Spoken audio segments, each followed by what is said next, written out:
I think that we have to open the show by talking about the elephant in the room, the most clear thing that you think about when you click on this video. The first thing that pops into mind, it's probably been in your mind for days. We got to get to the bottom of the Shannon Sharpe leak. Oh, we're starting with that? Oh, my goodness. Nah, listen, he was going crazy. Okay. Enough. Anyways, welcome back to another episode. As you can see, we once again do not have a Mojo99 next to us. He is out for this week. I said last week that he'll be back this week. I lied, as I tend to do. He'll be back next week. So I know a lot of people in the TikTokers. Yeah, I promise this time he'll be back. I know a lot of people in the comments of the shorts and TikToks that didn't see the long form were like, "Where's Mo? Did they replace Mo?" People were like, no, he'll be back. It's all good. Just be a little patient with us, you know? Exactly. But as you see by the title as well, it's a bracket episode. A very fun one. As you guys know as well, it is the NBA offseason and there's not shit to talk about. So we are running the classics, all-time NBA discourse. Run it up. Listen, there's probably going to be about 3 more brackets? Like, we might be entering bracket season. We might have rankings in the bracket season, and that's just how we're going to get through every single off season. And once October rolls around, then we'll be, back to normal. But hey, listen, if y'all have some ideas, send them through, because this is stuff out here. I feel like this is the slowest offseason in a while, too. I feel like this is especially dead right now. It's always as soon as football season starts, when September rolls around, NBA media just goes into hibernation. Mm-hmm. But I feel like it started early this year, and it's usually there's 1 or 2 things. Like last year, the Dame stuff was going on at least. Now it's what? Trae Young said if he was 6'8", he'd be the GOAT. That's about the biggest story of the last week. I say that all the time. I said that if I was 6'10", I'd be the best power forward of all time. So what's new? You know what I'm saying? That's not original. Join the club. Well, yeah, man. If you're watching YouTube, do us a favor. Drop a like and subscribe. If you're on audio platforms, rate us 5 stars. Leave a review. Check out the merch. Got it on. Yeah, man. We're going to make a bracket of the greatest NBA duos of all time. You guys saw the title. Let's jump straight into the show. The cranium is crazy. Oh, my God. I mean, I really don't know what to say. Crayon eaters rejoice! Before we get into the actual bracket itself, the meat and potatoes of the episode, I'm going to start a new segment that we're going to do every week. Not every week. Let me start over. Before we get into the bracket, the meat and potatoes of the episode, why we're all here, I want to start a new segment that we're going to do every now and then, where I'm going to give you guys the best and worst NBA take that I saw this week. So, some high highs and some low lows when you're on Twitter all the time. I'm going to share both of them with you guys. Please tell me, because I know people just be yapping sometimes. Especially now, we just said that there's nothing going on. When people have too much time on their hands, the worst takes come out. Because you just think about stuff too much. Especially people that, like us, have a show and have to fill the airwaves. There's some stupid shit that comes out there. So a lot of these worst takes will be occupied by stuff like that. But I'll ask you this question, Donovan. Do you want to start with the good or the bad?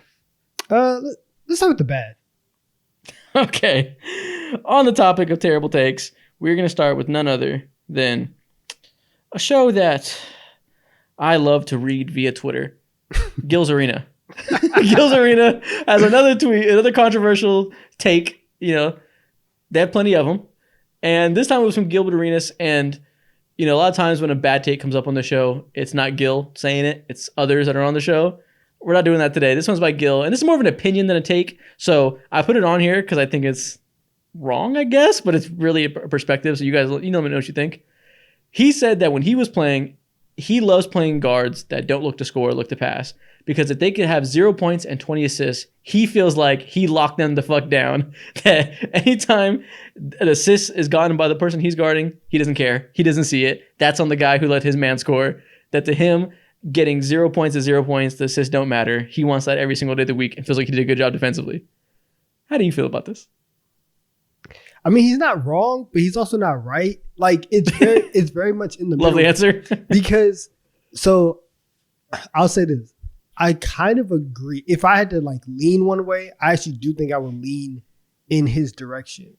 Because if you're especially if the guard is shooting, right? If this is like a Rondo situation where he's not looking to score and his main idea is to pass and he gets 20 assists, you didn't do your job. But if we're talking about Dame and Dame ends up with 0 points and 20 assists, how many shots did he take? Did he take 15 and didn't make any because you were stopping him? Like, Oh, yes, no. like that's, you know what I'm saying? Like, that's locking him up. That's not what he said, though. his example was Jason Kidd. And Oh, he yeah. was Okay. like, Okay. So that's wrong. Jason Kidd wasn't looking to give me 20 points. So if he got 20 assists, that's on him for letting this man get backdoored behind him. Like that, I don't really give a shit. And Brennan Jennings was like, are you insane? That's 40 points. That's on you. You didn't do your job. And Isaiah Thomas, 80s Isaiah Thomas quoted it. And he was like, listen, man, you got to be not selfish. Team basketball is team basketball. That's insane. And yeah, I feel like this is, like I said, it's not a take per se. It's a perspective as a player. So to each their own, I suppose. He can think that if he likes. But I feel like it's pretty indicative of how you view the game that might say some things about the psyche of a player. 100%. I just like, but also it is true because how many times on the offensive side, like, do we see like Luka or Jokic and they make these crazy passes, but then their man doesn't score. And so you look up and they could have had 20, you know, like they could have had 20 assists, but then all of a sudden they only end up with like 9 because they're playing with bums and people are missing shots. So the assist is also on the other teammates. Like Yeah, a little bit for sure. You know what I'm saying? Like you do have to stop that. It really, Jason Kidd is the worst example for this take. Because he's trying to carve you up. Yeah, but if you're talking about like today's point, like the modern NBA point guard that isn't a traditional point guard that is looking to score, that can give you 20, 25 on any given night. You're talking about Trey, Dame, Steph, right? All these guys. Yeah, if you hold them to 0 points, that most of the time, that is going to be a bad night, regardless of what, you know, of what else they did. I don't know. He's the one that said 20 assists, and it's hyperbolic. It's not meant to be taken entirely literally. But 20 assists is a fuck ton of assists. You cannot get 20 assists just by like nonchalantly moving through the offense. You are attacking your man. You're getting downhill and you're making a pass to an open man because you made your defender come to you. If I was a big man and I heard a guard I'm playing with say some shit like this, I would be enraged. I'd be like, what do you mean? This guy is getting a dunk because I had to come help on your guy. Fucking care, please. I just need to know how many shot attempts. If you take more than 10 shots and you have 0 points, I locked you up. That's just how it is. Now, if you don't try to score and you have 0, good job. You beat your man. But the 0 points, just like 20 assists is hyperbolic, 0 points is also very, very hard because clearly somebody has the ball a lot, right? If you have 20 assists, clearly the ball's in your hand the whole time. If you to score 0 points is like actually crazy. To be getting cardio like Tony Snell, that is like that is kind of locked down. Yeah, that's a pretty, like, if you think about it, I almost feel like 0 points and 20 assists is more disrespectful and more embarrassing than if it was like 7 points and 14 assists, you know, just like more regular in the middle. Yes. Like if you get to 20 assists and 0 points, you're doing that on fucking purpose. You're looking to embarrass me. Yes. You're looking to prove you can beat me with no points. It's like when Larry Bird shot with just his left hand. Like you're trying to fuck me up and make everybody know that you don't even need to score. Like you're just that different. This is, again, hyperbolic. It's just random numbers you pulled out of nowhere. But that's worse, I think. Well, shout out Gil. Listen, he does what he does, right? He provides content. So shout out to you, right? Everybody's doing their job out here. I like it. Everybody's feeding into the media ecosystem. Exactly. UEI. Okay, let's move on to the best take of the week. This one is from let me see. I accidentally clicked it out. Ooh. Here we go. From @W from DeBall on Twitter. He says, this is quoting a video of Robert Williams' 2022 defensive highlights, which is peak offseason content, man. That's peak September 9th tweet. Remember when Robert Williams was nice in 2022? Is this cropped? Is this video cropped? Yeah, it's a weird dimension. It's like square. I don't know. But Three Cone posted this video, this highlight clips. I can't respect this video. Well, listen, that's on Three Cone. That's not on the ball. Cone, get your fucking video game up. Please. But the ball quoted it, and he said, I still stand on the fact that he should have won DPOY over Marcus Smart. And I've been saying this since the time it happened. This is an absolute W take. The best take I've seen on Twitter all week. Marcus Smart is forever going to be remembered as DPOY, and good for him. I don't want to disparage him or take away from the level of defender he was his whole career with the Celtics. But if you watch that 2022 Celtics team that had the best defense in the league, and your takeaway was that Marcus Smart is the reason they had the best defense, I think you were not looking with both eyes. Robert Williams was insane that year. See, I can't stand guys like you. See, you just want guards to win because of participation, because so many bigs win it. We got to acknowledge the perimeter guys. No, we fucking don't. 100%. Robert Williams was the best rim protector in the league. He was mini Giannis that year. He is why they were locked down. I think Jason Tatum might have been more impactful defensively than Marcus Smart. Like, Marcus Smart was nowhere near the top of why they were an elite defense. People forget about guards, and it hurts my heart. It really does. Because yes, like you need a very, very good defensive big to anchor your defense. And if you don't have that, it's going to be very hard unless you have like a Herb Jones who's just locking, everybody up, right? But on the other hand, it's like in the NFL. Listen, we're in September. My brain is like 95% football right now. It's like in the NFL, Facts. like you can't think of anybody else winning MVP outside of a quarterback just because of like how integral to their team's success that they are. But if you watch the games, you're like, nah, Christian McCaffrey is really good. Tyreek Hill is really, really good. And these guys should be in consideration. And they are better at their job than a lot of, than some mid quarterbacks are at their job. Yet some of those quarterbacks might be higher on the MVP ranking. It's the same thing when I look at guards and defenders and big men when it comes to defense. We're like, yes, I understand how defense needs to be played, but like the good guard defenders work so hard, and they are really, really good at their job. And I would like for them to be in the conversation as well. I don't like the way that we've just pushed the guards over to the end. They can be. That doesn't mean they need to win. And you know what? They can get their recognition via first team all defense. Like other awards exist to put them in this conversation you want them in. Create it doesn't a have to separate be award. The only thing that I have seen, we need to create a separate award for big man defenders, right? Since if that's the way that we're going to view the game, okay, fine. You guys can go over here and we will judge you as so. And then everybody else who is not defined as a big, you get this other award. There has to be some way that we can. There doesn't though. There does. Okay, then I want to see you vote for Trent Williams for MVP. Then I want to see you get on a video and say Trent Give me a is the vote. most Let valuable. me see. What do you mean? What do you mean? Like, as great as these players are, like, I you know, decent appreciate football pin and metaphor. pull football. Okay, like that's what I like. Okay, but like we for real just need to. I don't like the way the guards have been treated. And so I'm okay with Marcus Smart. It's not disrespectful to acknowledge reality. We're not saying they're not good. They can be on all defense. Marcus Smart stands for all other guards over the past 20 years who have been pushed aside. And that's why he won. That's why he won exactly. I know, and I'm okay with it. I'm fine. I'm okay. If he is the guard representative, would I have picked somebody else? Yeah. But like, if he's going to be the guy who's going to stand up and his trophy is for 25 years of guard defenders, hey, we can do that. And that is okay. That's fine with me. Robert Williams' DPOY died for Rudy Gobert's sins. Like, Marcus Smart just got that narrative push just because they really wanted a guard to win that year because everybody was sick of seeing these bigs that are boring and uninteresting and more of the same win. Like, it was so rooted in that. And again, he's great. He's on, he should have been all defense. I don't want to say Marcus Smart's not good or not the top of what his role is. But for that specific team, it was so clear that Robert Williams was the deciding factor in making them go from a really good defense to the best in the league. And there's a reason that whenever he left, that when he wasn't himself anymore because of the injuries, the defense was never quite at that level again. He was clearly the X factor there.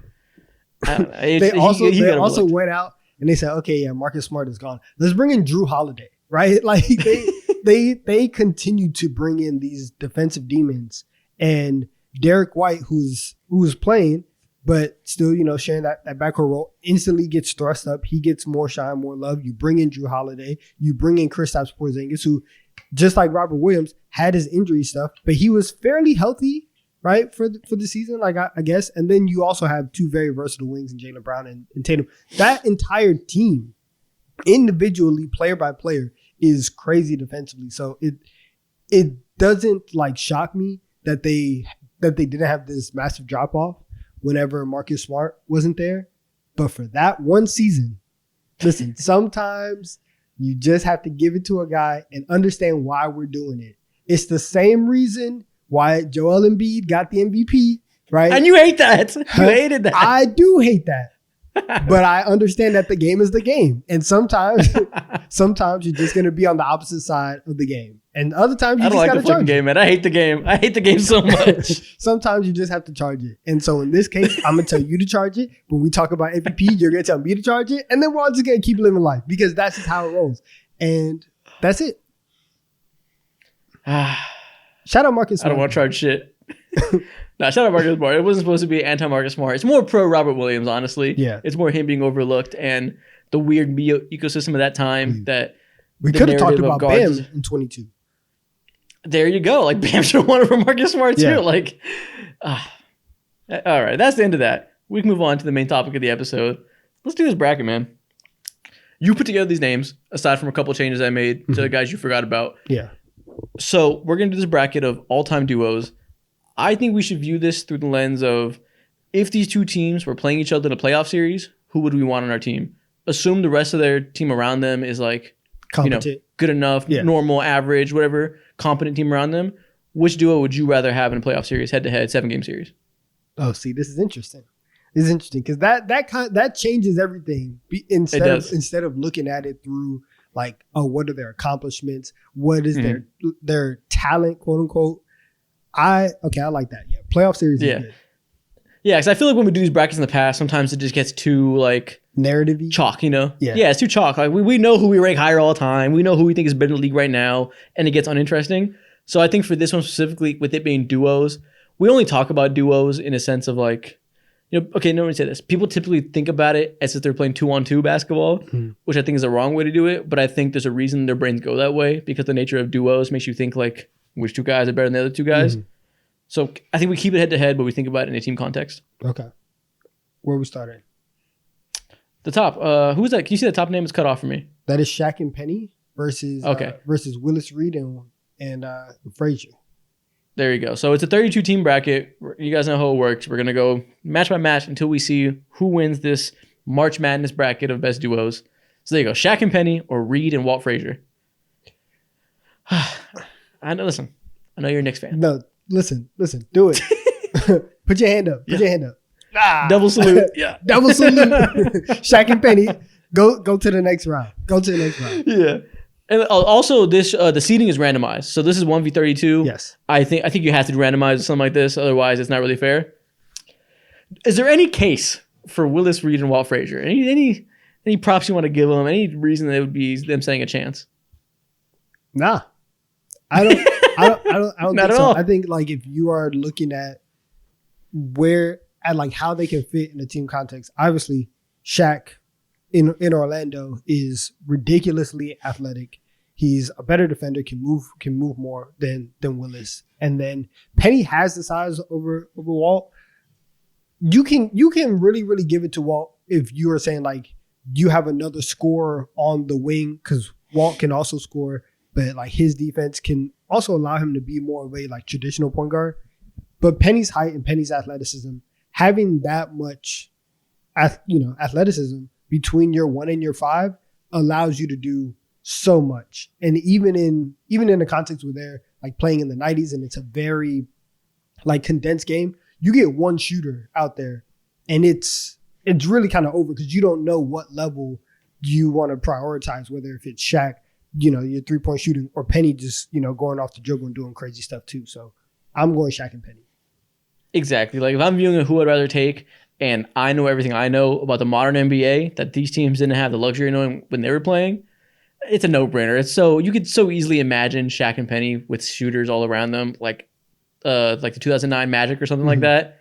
Ridiculous. Like even young Shaq wasn't the just like wad of beef he was when he was a little bit older. And he was still ridiculously athletic. Yeah, exactly. Like, and he was faster. He still had that physical advantage despite being lighter on his feet. We don't gotta spend too much time. Shout out the Knicks legends in a 2v2. Can't hang. Love y'all. Salute. All right, next one. Ooh, a clash of eras. Luka and Kyrie Irving versus Hakeem and Clyde. Clyde Drexler, that is. Yeah. So I think I'm going Hakeem and Clyde. I think that for the last year and a half, people have talked so much about Luka and Kyrie being like the most talented offensive backcourt. And I just think that when you put in talent and offensive and you really skew it towards there, yes, you can get to Luka and Kyrie. But when you start talking about just playing, basketball and some of the things that we've seen Kyrie do in and out of the playoffs, his consistency, whatever, I think I would like Hakeem on my team. And then Clyde can obviously give you 22 as well on any given night. We don't gotta. It's Hakeem and Clyde. Honestly, this version of Hakeem is one of the best peaks of all time. Episode 100 we talked about who has the best big man peak of all time. Mm-hmm. We agreed it was Hakeem Olajuwon. Like we ended up deciding that version of Hakeem that won those back-to-back chips is the best we've ever seen a big play. End of the day, that kind of decides it. The gap between Kyrie and Clyde, if you think Kyrie is better, go for it. Don't care. It's not that big of a gap. It's not like Kyrie's lighting it up in a playoff setting. He was a bit inconsistent this past year too. Now, the only thing that makes you think about it is, so Hakeem is obviously all-time height, like I said. Luka's also you can't there. say that. Yeah, you can't say that because he didn't win a chip yet. But he was also in a finals and happened to get hurt, which is unfortunate.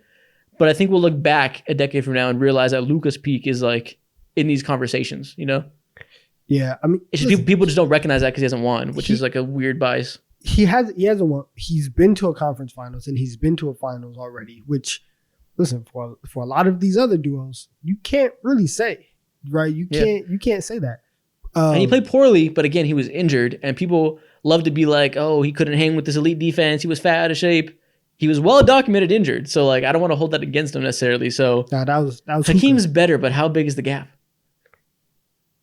That feels sacrilegious, doesn't it? Doesn't it feel crazy to say that? Like obviously Hakeem's a lot better, but yes, I don't know.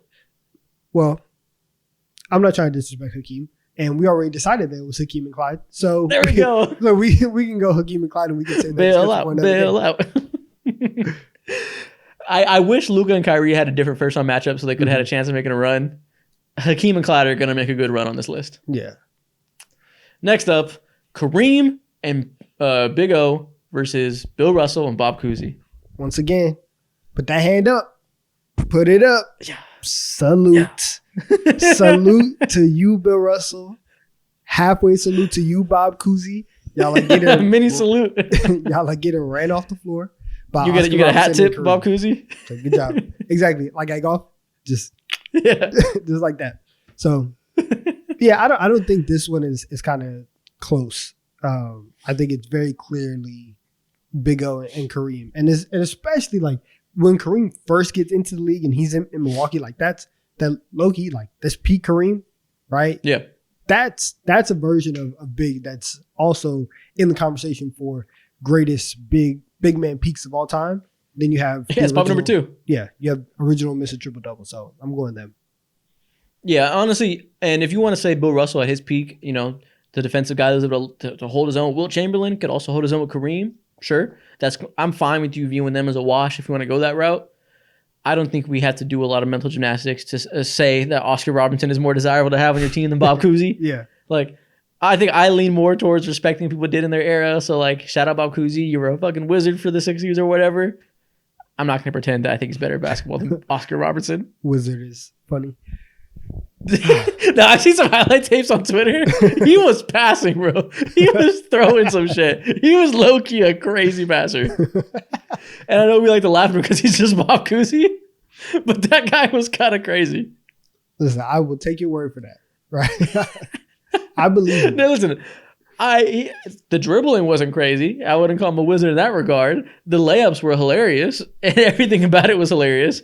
But those passes were nuts. I'll give him that. He was he-ing? He was he-ing. Okay, you got it. Okay, next one. Jason Tatum and Jaylen Brown versus Kobe and Shaq. Hey, to kill, just press the button. Let's keep it moving. It's so funny. Never in my life have I ever seen a freshly minted championship duo get more disrespected than these two guys. Like, nobody cares about any of their accomplishments. They get no credibility. Like, Jason Tatum wins a chip, sits on the bench. Jaylen Brown, Kawhi Leonard gets hurt. They said, wow, who's another two-way wing that we can add to this team? And they're like, Jaylen Brown? Nah, let's go get Derek White. Like, they get no consideration. And it's funny because it's the Celtics and it's them, but also it's kind of unprecedented how much hate that they get. No, it is hilarious. And I'm not one of those people. I've somehow become a Tatum defender. This is Kobe and Shaq. I don't think we need to explain why we're hating on them right now. Celtics fans love to be like, you guys nonstop hate on us. It never ends. Boo fucking who. It's Kobe and Shaq. For this day, you're going to have to deal with it. Exactly. I kind of like the other modern person with Luka and Kyrie. I wish you could have a deeper run. I wish you weren't set up to fail, but you were by the randomizer. So life is life. Exactly. Jordan and Pippen versus LeBron and Anthony Davis. Oh, why do we have to get Anthony Davis out of here so fast? I hate these matchups.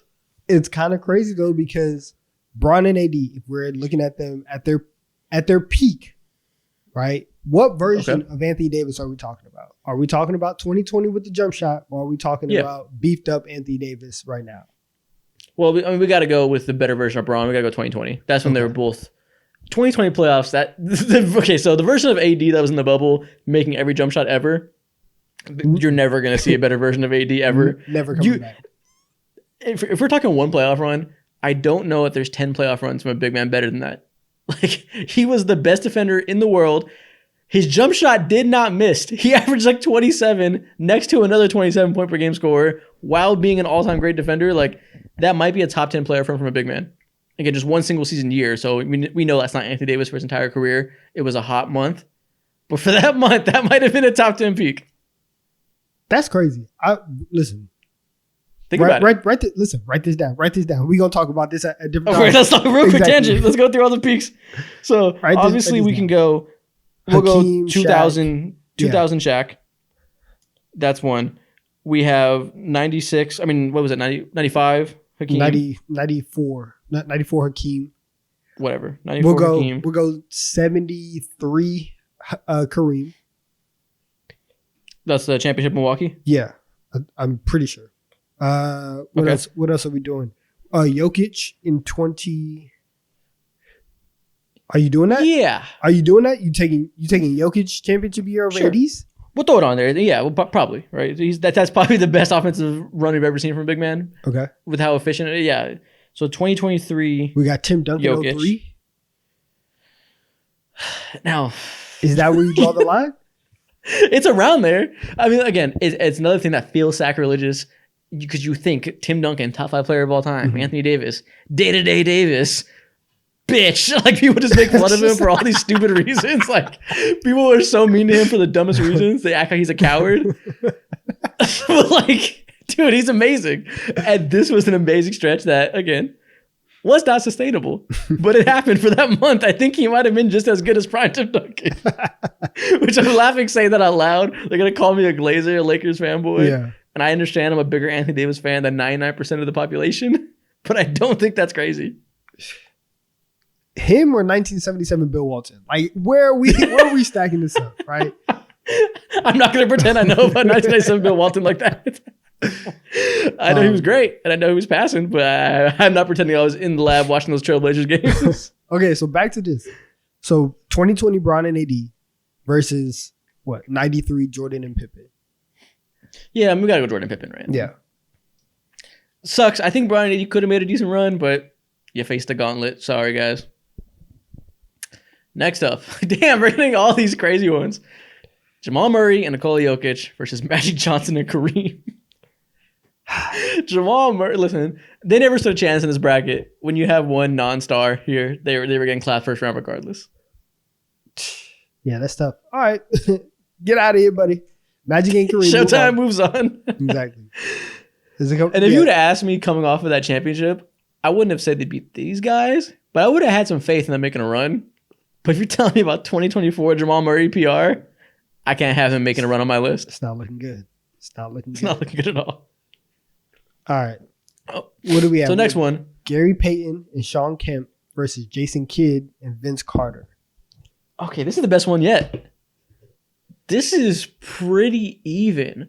Gary Payton and Jason Kidd are both top 15 point guards of all time. Comparable levels of peak. I think we both agree Jason Kidd is better, but it's not mountains. Mm-hmm. And then Kemp and Vince Carter are both like consistent all-star level talents that aren't quite all-time greats, but they're similar levels of players. Payton and Kemp complement each other better, though. Would you say that? I don't know. Just because Jason Kidd elevates everybody, and the fact that you have the fact that you have like this all-time passer with arguably the best lob threat of all time in Vince Carter, like that. I mean, if he's arguably the best lob threat of all time, you the one in that argument is Sean Kemp. Yeah, you do have Sean Kemp. Let me see. Let me look I think at this Sean Kemp is on the short list, along with Anthony Davis, for one of the few people that are a better lob threat than Vince Carter. But we're not deciding based on who's a better lob threat. Yeah. I think I'm gonna go Gary Payton and Sean Kemp. Really, because I was thinking I might lean Jason Kidd and Vince Carter. Because, and as I remember, yeah, Vince wasn't even on the finals teams. Then why did we put them on this list?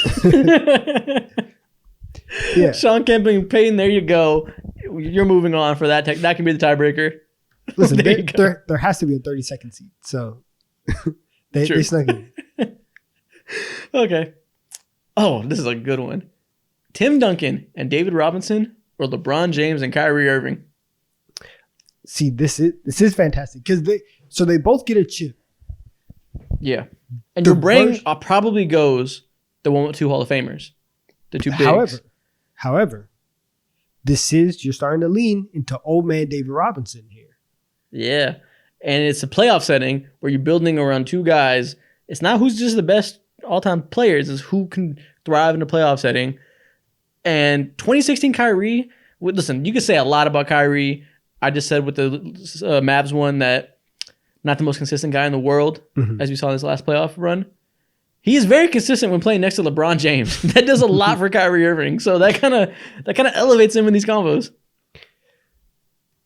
Okay, so I mean, Bron. So 2016 Bron is best player. Best player here, easily. Now we're arguing between Kyrie behind his side, and this is where Kyrie gets into a lot of these conversations because you have like talent and you have this run from Kyrie that is like that's crazy, but then you have a lot of other playoff moments of him that isn't really failing. Yeah. I think I still have to go Bron and Kyrie just because Kyrie at 26 or whatever, 25, 26 is probably a better duo and a better teammate than what we're going to get with Duncan leaning into like back half of the prime David Robinson. And it just might not be sustainable to build around. If we're talking about building today, it might be much, much harder to build around two centers like that rather than Bron and Kyrie. And if you just think about it, if you had three league average players around them, so let's say LeBron and Kyrie are playing with Tristan Thompson, Jay Crowder, and Grayson Allen. That's their. Oh no, they need big. Yeah, Tristan Thompson. Let's call it. No, that's unfair to put that up against Duncan Robinson. If it's the Zubats, Jay Crowder, and Grayson Allen, that's their trio. And then Duncan and Robinson have they have time out. And you're laughing because you know what you did there. You said it's not fair to put Tristan Thompson there, and then said, "Yeah, put Zubac right there like that." I put a taller guy. But let's say it's like that, right? So Duncan and Robinson are a mismatch. But then you got like Dennis Schroeder. That's messed up. Malcolm Brogdon and Dorian Finney-Smith. Just the other guys. Man, give me Bron and Kyrie. This team sucks. This team sucks. Okay, but if I'm getting that level of production from my other three in the starting lineup, I have to go Bron and Kyrie. Yeah. This is like the one where I'm going to get like brain rotty and get like juvenile mindset with it, where I'm going to go with the perimeter guys. As great as the interior presence of Duncan and Robinson is, that defense is going to be ridiculous. In a playoff setting where we know these guys are the best at attacking bigs. And actually, I don't know, because if that's what they do, and Bron's going to do his mismatch again like he was in 2016, having these two elite defensive big men makes it a lot harder. You can't attack Tim Duncan like you could whoever else, you know?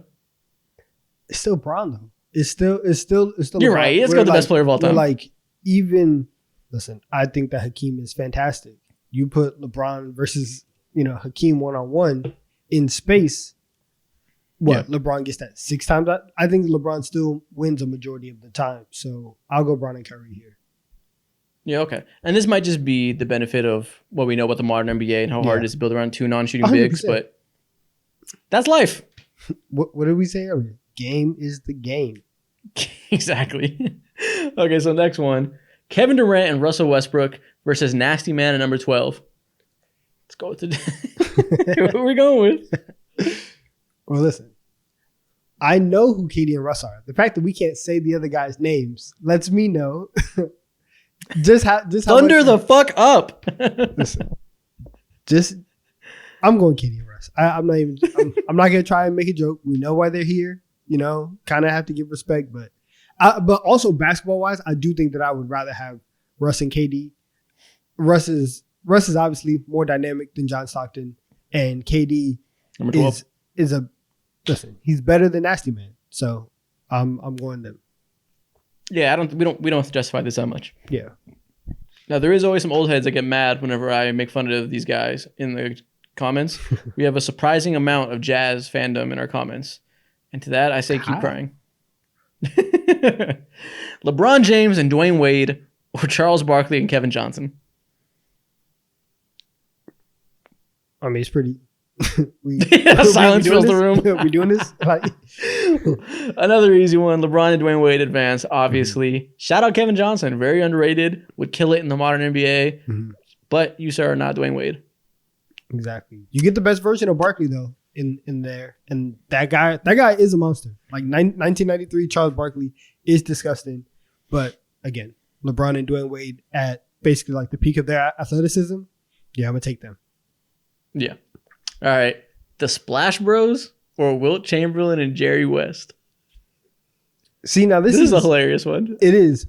It's older. It's older Wilt. Do we? I mean, you could do the first days when he got there. He was still good in the beginning. His numbers didn't fall off right away. But this is Steph. But this is Steph Curry. It's also Klay Thompson and Jerry West. It's not exactly a close competition there. We got to go with Wilt and West. No. Don't click that, Nikhil. Don't click that, Nikhil. You don't have to do that, right? We don't have to do anything. Okay, so sell me. Sell me on your pitch. I'm listening. I have an open mind. Okay. Here's what we have done.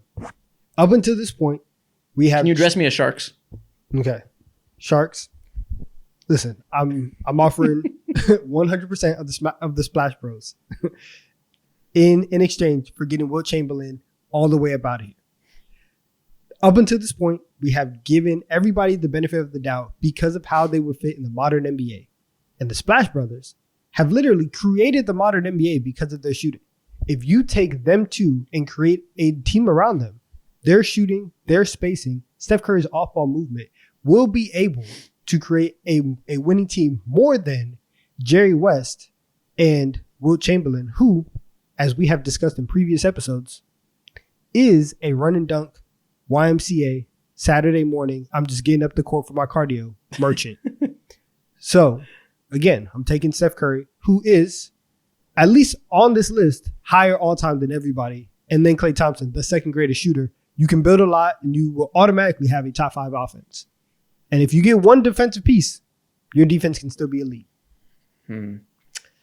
I think it's a slippery slope if we start picking just on who could fit the modern NBA better. I think that's a crush that we could lean on too much.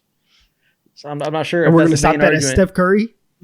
That's where we want to take a stand? No. But Jerry West is amazing. I can't get past. Jerry West is so much better than Klay Thompson. And the fits aren't like... Jerry West and Wilt fit just fine, even in the modern NBA. So I'm not going to pretend it's like a fit thing where the Splash Bros are so much better together than the outweighs the talent. Like, I don't necessarily think that's the case. We need a tiebreaker. Oh my God. You guys can't see him, but this motherfucker Nikhil just came in with a Steph Curry jersey on. I wonder who he's going to pick. Well, I guess I'm outvoted by some Glazers. All right. 'Tis life. Crazy. The Lakers lose again. What's new? The This is the last time I'm going to have to watch the Warriors be better than the Lakers all year, so I'll take it. Congratulations. Give 47 wins to the 45. All right, next one. Isaiah Thomas and Joe Dumars, or Tim Duncan and Manu Ginobili. All right, See- Mr. IT fan, let me hear it. Let me hear your unbiased opinion. I can't. I think I'm going to go Tim Duncan and Manu. I think, I sure think- hope so. listen, Tim is clearly the best player here. And Manu in playoff settings and in just regular basketball, it's like halfway narrative where some people have built him up to be like, hey, if he had his own team, he would be, top 5 guard of all Jordan. time. Exactly. Like he may not be that, but there is an aspect to his game where if he was, guard number 1, he would have put up these crazy numbers. He is a much better player than his numbers may suggest. And I think them two playing off of each other is extremely valuable to have Tim Duncan, who can still give you 20, and then probably the best defense that you've ever seen in your life, and then Manu's creativity and his scoring punch. That feels better than having those two guards in IT and Dumars, where you really, really have to have like a solid defense behind them. Unlike Steph and Clay, where their offense is at this crazy, crazy level, IT and Joe's isn't like that. So I'm taking Tim and Manu. Yeah, I agree. I don't think I need much explanation. Give me Tim Duncan pretty easily. All right, next one. Kawhi Leonard and Kyle Lowry versus Clyde Drexler and Porter. You put them on here? Oh, you hate Clyde? You hate Porter? Come on, man. Listen, Come I on, got to man. respect the 90s legends. What do you want from me? They They made a finals together. I got to put them on this list. If you don't get this BBL point guard off of this bracket, he does not. They What's do wrong? not. What's They, wrong? they don't belong on here. They don't belong on here. So for that Why reason, don't you tell people what you're alluding to? I'm alluding to Kawhi Leonard and Kyle Lowry being here. I do not. The one who think- actually won the chip together? The one who had the best player in the world for a year and a very complimentary point guard? You don't think they deserve to be a top 32 duo of all time? Yeah, they won together in the same way that like Kobe and Kwame scored 82 points in a game. Like I think that Nevertheless, they won. no, Kyle Lowry should not be here. However, Pete Kawhi Leonard is better than everybody on this list. So Yeah, they're so advancing. they move on, and so Kyle Lowry once again gets carried by Kawhi Leonard. So we can pick them and move on. Yeah, Before Canada before reign. the record, they shouldn't be in here in the first place. Canada. Oh, okay. Kobe and Pau Gasol or Steve Nash and Amari. Give me the guys Wait, who won why are chips. Nash and Amari even on here? They didn't do a damn thing. Give me Kobe and Pau Gasol. Give me that 1-2 punch. It'll translate to any era. In any era possible, Listen, having man, a big man that can short roll They played pass. fast. They showed other people you can be kind of successful if you They run ran. fast. Okay. Larry Bird and Kevin McHale or Giannis and Chris Middleton. Woo! This is kind of interesting. I mean, obviously we think Larry Bird deserves to be ranked above Giannis, but when you're talking about two of the best players ever, at their peak, it's going to be a close-ish debate. Mm-hmm. Kevin McHale is very underrated for his era, Yes. and he can still work today. He just would be playing center full-time next to some spacers, so I'm not going to pretend he's like a post-merchant from that era. The man is Arian Shangoon. Like Arian Shangoon. Holy shit. no. I mean, Yeah, we're in the offseason. I'm just talking. But him versus Bird translates to every era, so I'm not going to pretend Bird is old either. So does Giannis. So you put this 7-foot dude out here who's running and jumping the way that he can. He's dunking over everybody. So I do want to give him that. But I think that Mikhail's a better player. I think you need in this circumstance, as great as Giannis and Chris are, good defender is great for Giannis in his peak. Amazing scorer, one of the most underrated scorers ever, I've said. And Chris Middleton is obviously Chris Middleton. I'm going to lead with the playmaker in Bird. What that mean? Chris Middleton. He is one of the playoff players of all time. He is Chris Middleton. You know exactly what you get from him. It's very good. It's is. extremely solid. It's very, very above average. And Larry Bird is not only the best scorer of his decade, or top 2 or 3, whatever, also one of the best passers. And I think that's the difference to me. As good as Giannis is as a passer, he can do that a little bit. Larry Bird's on a different level. And if you're talking having two great players on a team with a bunch of average, I want the guy that can bend the game with his passing. All right. Give us Larry Bird and Kevin McHale. There you go. They won again, man. Steph and Kevin Durant or Moses and Dr. J. Steph and Kevin Durant. Please. It's not Yeah. it's not a conversation. Shout out Dr. J. Shout out Moses. Steph and Kevin Durant might be the best duo of all time. It's like them with the Jordan and Kobe duos. Like they're up there. Yeah. They're on the podium at least. Very rare you get two of the top three players of all time playing together in perfectly complementary roles. It's gonna be tough to beat them on this list. It really is. They might not lose in this list. I might call my shot now. I might be predicting a Steph and KD victory. Oh. From the know 31 overall seed?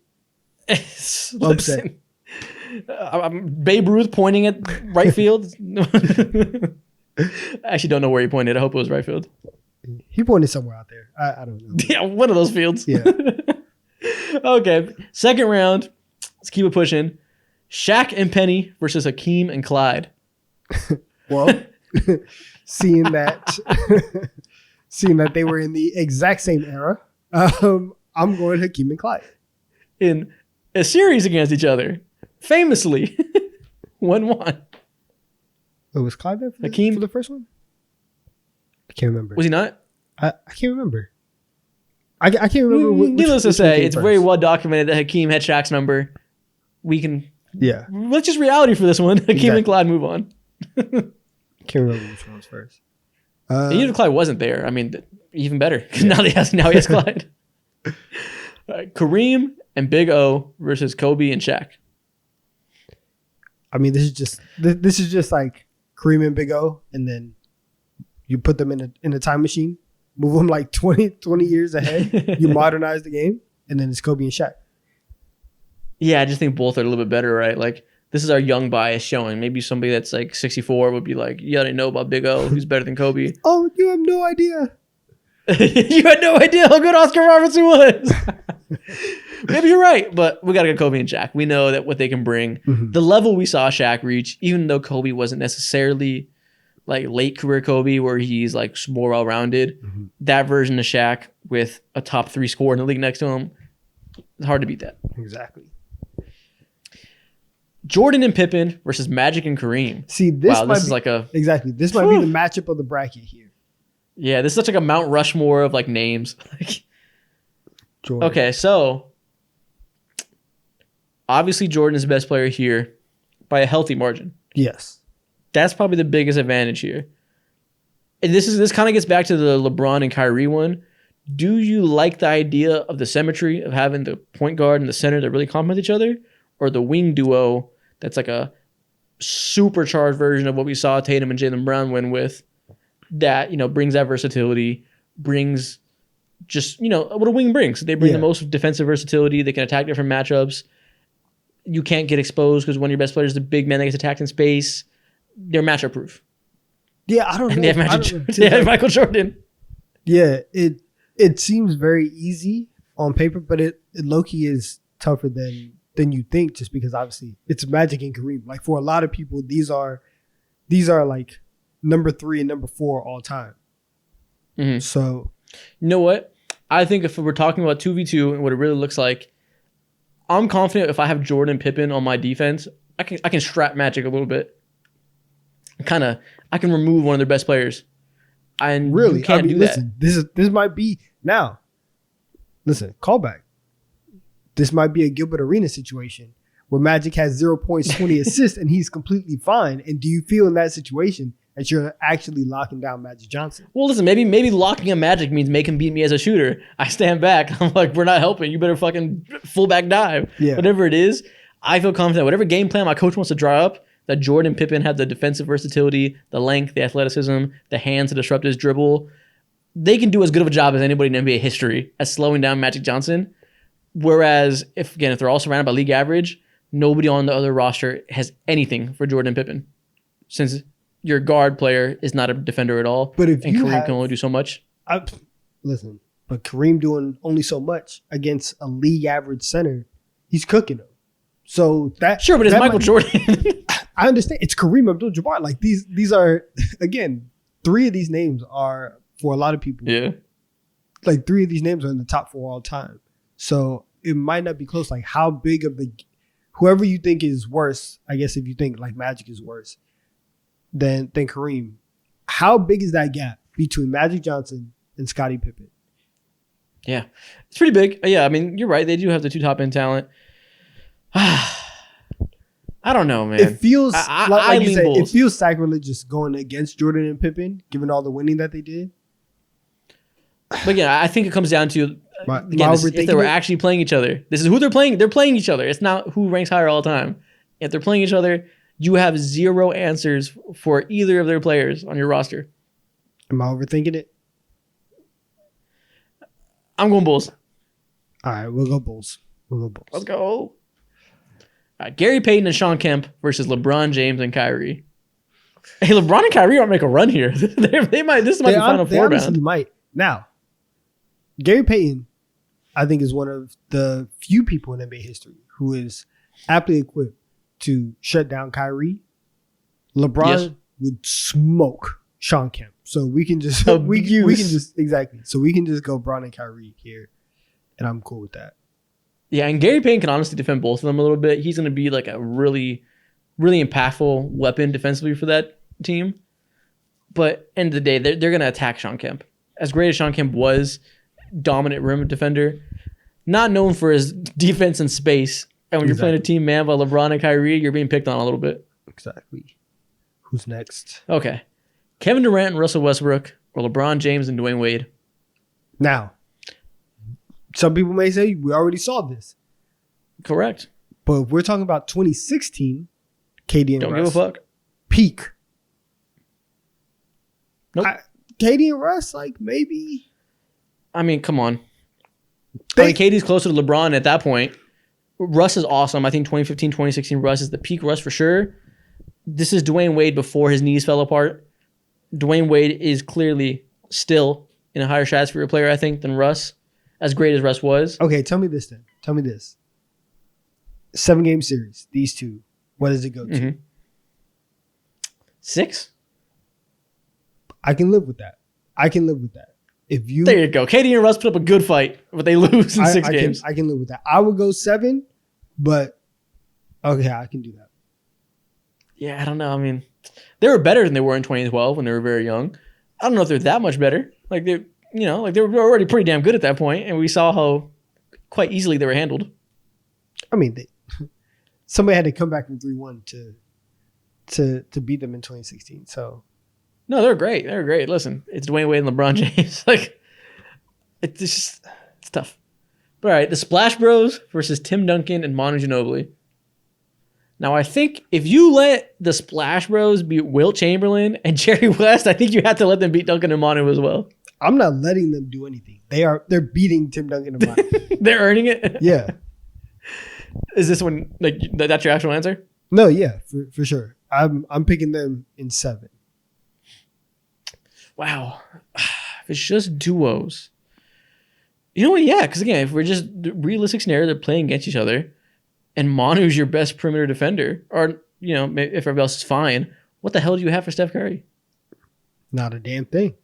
And I trust Steph Curry attacking the biggest mismatch more than I do Tim Duncan. As great as Duncan was, he's not like a feed in the post and abuse his power forward type of guy. Yeah. No, he can do that. Not to say he has no post game or nothing, but, you know, not quite how he wants to play. Mm-hmm. Yeah, and Manu's gonna have to run with one of them, right? Yeah. One of and them, Clay's a good Manu defender. That's not a bad matchup. I'm going to Splash for Bros. Splash. Okay, I think the fact that Clay can defend Manu decently well is the answer for me. Yes. All right, Splash Bros, you're making a run. Okay. Kobe and Pau Gasol versus Kawhi and Kyle Lowry. This was actually kind of interesting. Answer me this: remove all bias? I know. 2010 Kobe or 2019 Kawhi? Oh, that's not the description that I thought you were gonna go. Is peak Kawhi for that 1 year on the same level as Kobe, or like 2010 Kobe? Like, it's not 2006. It's not 2001. Like, it's a little bit older. It's still amazing pre-injury. Do you think Kawhi touches that level at all? No. If he did touch that level, would you be willing to say it? No. No, yeah, I didn't think so. I don't necessarily think that's the case. It's just an interesting question, but it's close. Especially with Kawhi's defense is better at that point. I don't know what to do here. I don't know what to do. I think I'm fine on Kobe and Pau. I'm gonna go them as well. And obviously, I don't like Kyle Lowry in this situation, but I do think that Kobe and Pau playing off of each other that gives them the edge over Kawhi and Kyle Lowry. Yeah, I agree. They're just not that complimentary. The Raptors won with these guys based on the excellence of the roster all around and the defensive game plans they can employ with their ridiculous versatility. Kobe and Pau won playing buddy ball. Like, they won because they were a great duo. Exactly. Obviously, it's not that simple, but that was like the driving force of that team. Bird and McHale versus Steph and KD. I'm sorry, Mikhail, but you're getting taken out back. For ride. It's, Woodshed. Yeah, this is an old Yeller beatdown. I'm going Steph. Yeah, listen. We just said McHale can play in today's league. He'd be a center. He can hold his own. There is not much worse matchups for him than having to defend pick and rolls versus Steph and KD. Both of them making him step up. He was not equipped to play that way in his era. It's not his fault. That is a nightmare matchup. Be tripping in the big ass Converse. He couldn't Stumbling around. He can't guard. All right, on to the Sweet 16. Actually, no, Elite 8. That we're at. Yeah, we're at the top 8. We're getting close to the end here. Okay. Starting from the top, we got Hakeem Olajuwon and Clyde Drexler versus Kobe and Shaq. Kobe and Shaq. Move Hey, on. man. Listen, I know Hakeem had Shaq's number when he was a little younger. These are not the old days. This is older, beefier, bigger Shaq that's more equipped to handle that load. We know Kobe's better than Clyde Drexler. Come on, man. My bad. We'll go Kobe and Shaq. Kobe and Shaq, congratulations. Welcome to the Final Four, Oh, man. as expected. Now, this is an interesting one, given the narrative impacts. Jordan and Pippen versus LeBron James and Kyrie Irving. Listen, there's a weak spot here, and it's clearly Kyrie Irving. Whether you put now, I will say though, if you put Jordan on Kyrie, he is getting crossed like 2 times a game, and it will be like a disgusting crossover. Like, he's getting put in the blender, but the rest of the time he is kind of locking down Kyrie. So I'm gonna give him that credit. Yeah. Listen, Pippen might be the most well-equipped to defend LeBron in the NBA history. He's one of them. And Jordan might be one of the most well-equipped to defend Kyrie in NBA history. All right, here we go. Jordan and Pippen doing what they do. Now, Bron and Wade would have been more interesting, and maybe we'll get there. But like you said, Kyrie's a weak point. As great as he is, these two can literally defend each other 2-on-2. This 5-on-5 game will be a 2-on-2 essentially, with 4 perimeter players going killing basketball. And who's Kyrie guarding? Whoever that point guard is, like, you throw in there, Dennis Schroeder. He's gonna pray. He's guarding Derek Harper. Yeah. Okay, next one. Ron Harper, whatever. Bron and Wade versus the Splash Bros. See, this is the childhood matchup right here. This is. I wish we could have seen this, man. Why did Dwayne Wade's knees have to fall apart? This could have been 2015. The damn meniscus.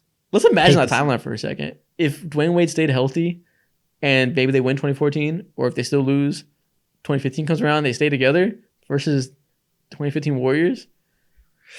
Woo! Would the Heatles have gotten rid of him? I don't think so. If they were roughly the same level of 2013, with Dwayne Wade being a little bit older, but not, like crippled. See, maybe because, and the one thing I don't like to do it, but if we're getting to like the nitty gritty and starting to pick like details, you start to look at that run and you start to look at the fact that the Cavs were up 2-1. Like, the Warriors could be had, especially with their youth, if you put the Heat up against that rather than this extremely motivated San Antonio Spurs team who is like, we will die getting this championship. And that's it. Like, there's no way that we're not leaving the season with the chip. They could have pushed them. They probably, I think it would have gone 7. And then in that situation, Splash Bros would have had home court. Doesn't really matter to Bron and Wade. Nah, I'm going Bron and Wade. If Dwayne Wade is still healthy, they still have Chris Bosh. Look, they were down 2-1 with no Kevin Love and Kyrie. Like, I know that's a common talking point with Bron fans that they discredit what the Warriors did because they were hurt. But they were hurt. And if Dwayne Wade was there still, like, end of his prime, come on. All right, we'll go Bron and Wade. There we go. Kobe and Pau Gasol or Steph and Kevin Durant? I'm sorry. Pau Gasol, I love you. I'm sorry. I love you a lot, pal. You're awesome. You're a good dude. I'm sorry. I'm sorry. You're a pal. great dude, even. You've done a fantastic job post-career. You're an awesome guy. I cannot give you my vote of good conscience. I can't do it. I can't do it. Just do it quickly so I don't see. Do it quickly so I Put don't him down. Steph and Kevin Durant advance to the Final Four. Semifinals, we're here. This is about how I expect it to look, I think. Same. First matchup of the Final Four. Who advances to the finals out of the West? Kobe and Shaq or Jordan and Pippen? Arguably the top two on this list. The best duos of all time, commonly stated. I said that Jordan and Pippen versus Magic and Kareem was the matchup of the bracket. I lied. It's this one. We have Kobe and Shaq.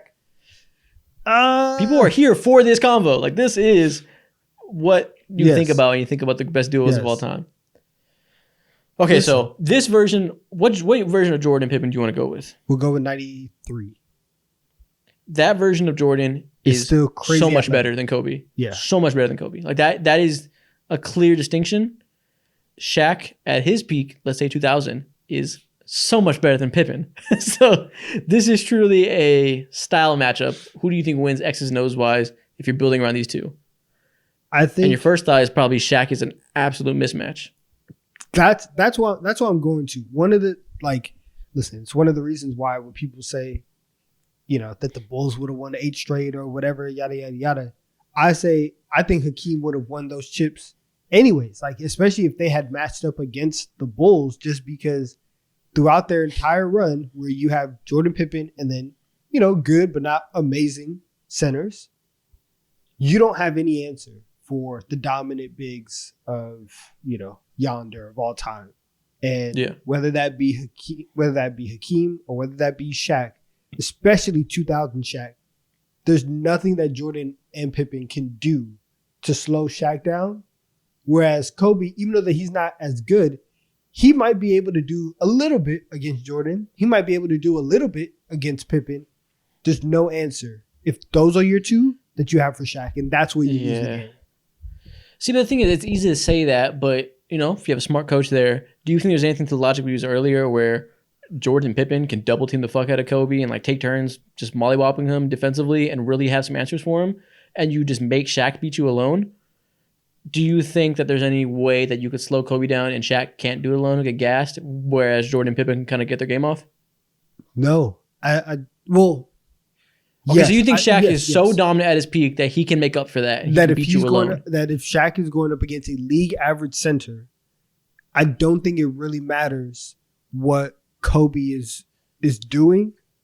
Keep in mind, Michael Jordan is on the other team. As great as Shaq is, there's like one or two players that have a better peak than him, and Michael Jordan is one of those players. I understand that, but the first of all, you're talking about coaches. They have the same coach, so like Facts, right? So Like- that I mean, they both. He knows how to get under each of their skins. He's taking Kobe out of his game.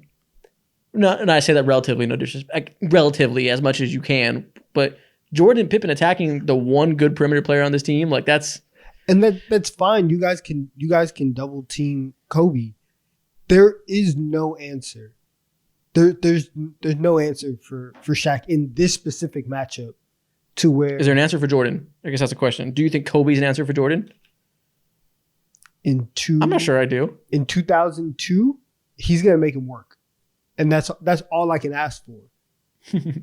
And for me, I think that's good enough. I think that's good enough. I'm going to go Kobe and Shaq. We can give it to Kobe and Shaq. I mean, I can't. There's no real. You don't feel good You're about right. it. Shaq is a mismatch. Of course, I don't feel good about it. It's Jordan and Pippen. I feel horrible about it, but I'd feel horrible about it either way. I'm searching. My brain on first instinct says go Jordan and Pippen. That I think Shaq will tire himself out, and I'd like to bet on making him beat you by himself, and that Kobe's not going to stop Prime Jordan. Like, it's not happening. But if you think Prime Shaq can just destroy you enough to beat you alone, that's not a viable strategy. I mean, I guess we got to go the mismatch. Yeah, I'm going Kobe and Shaq. All right, man. On to the other semifinals to To the see more who modern. goes against Kobe and Shaq. Bron and Wade versus Steph and Kevin Durant. This is an awesome one because we mentioned that Steph and KD are so rare because they had two of the top 3 players of all in the league on their team at once.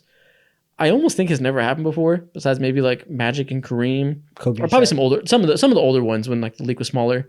Like I'm sure Kuzi and Bill Russell are probably top 2 players, whatever.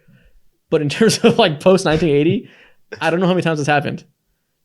But Prime Bron is the best player here, and Dwayne Wade at his peak is not so far below these guys. See, this is. But he is below these guys. He is like admittedly below them. He is. But he was still a top 7 player in the league when he was with Bron at worst. Maybe higher. I might be discounting him. There's like. Is that it? Where was Dwayne Wade in the league in 2012? Was he still top like 4? I'm not sure. I'm not sure. What I will say is like if we're talking about Bron in this era, 2013 Bron is one of the 5 best players, 3 best players, probably anybody has ever seen. And the 2 gap, best players anybody's ever seen. right? It's clearly Like top 2. the gap between him and Steph as like the 2 best players here is it's not close. Like I know that 2016 Steph is crazy. 2013 Bron is on a different level of impact.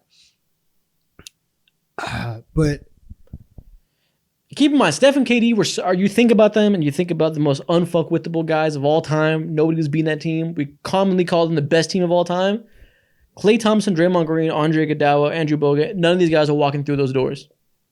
If it's just 2-on-2, Bron's the best player here. He can match up well with KD. Let's say they're damn near even if you want to give 2017 KD that kind of gas. And they can go defend each other, score on each other, whatever. Right. Bron's obviously better, but if you want to call that close to a wash, go for it.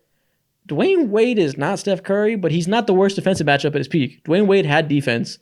He's going to attack Steph Curry down low, make him work. You have 2 guards who can pick on him.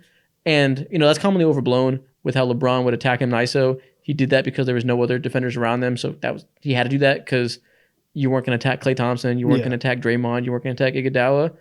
But that's 2 guys that can tire him out on the defensive end and really make him work. I feel like they might match up better, Bron and Wade. I think you sold me. I think we're going Bron and Wade.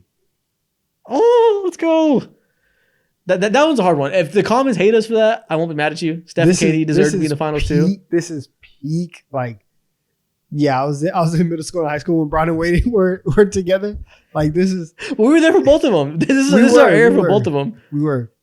And you like Steph Curry more than these guys, so I think you have more bias towards Steph than you do Bron and Wade.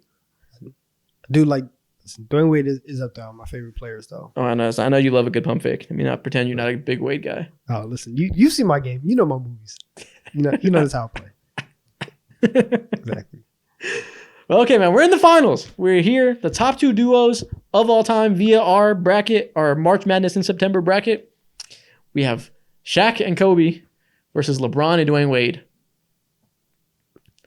Is there any world where Kobe and Shaq don't win this? I mean, listen, the reasons you gave for LeBron and Pippen, for Jordan and Pippen to lose to Shaq and Kobe still apply here. Now, Jordan and LeBron, we'll call them a wash, the 2 best players of all time at their peak. You said that Kobe can make him work.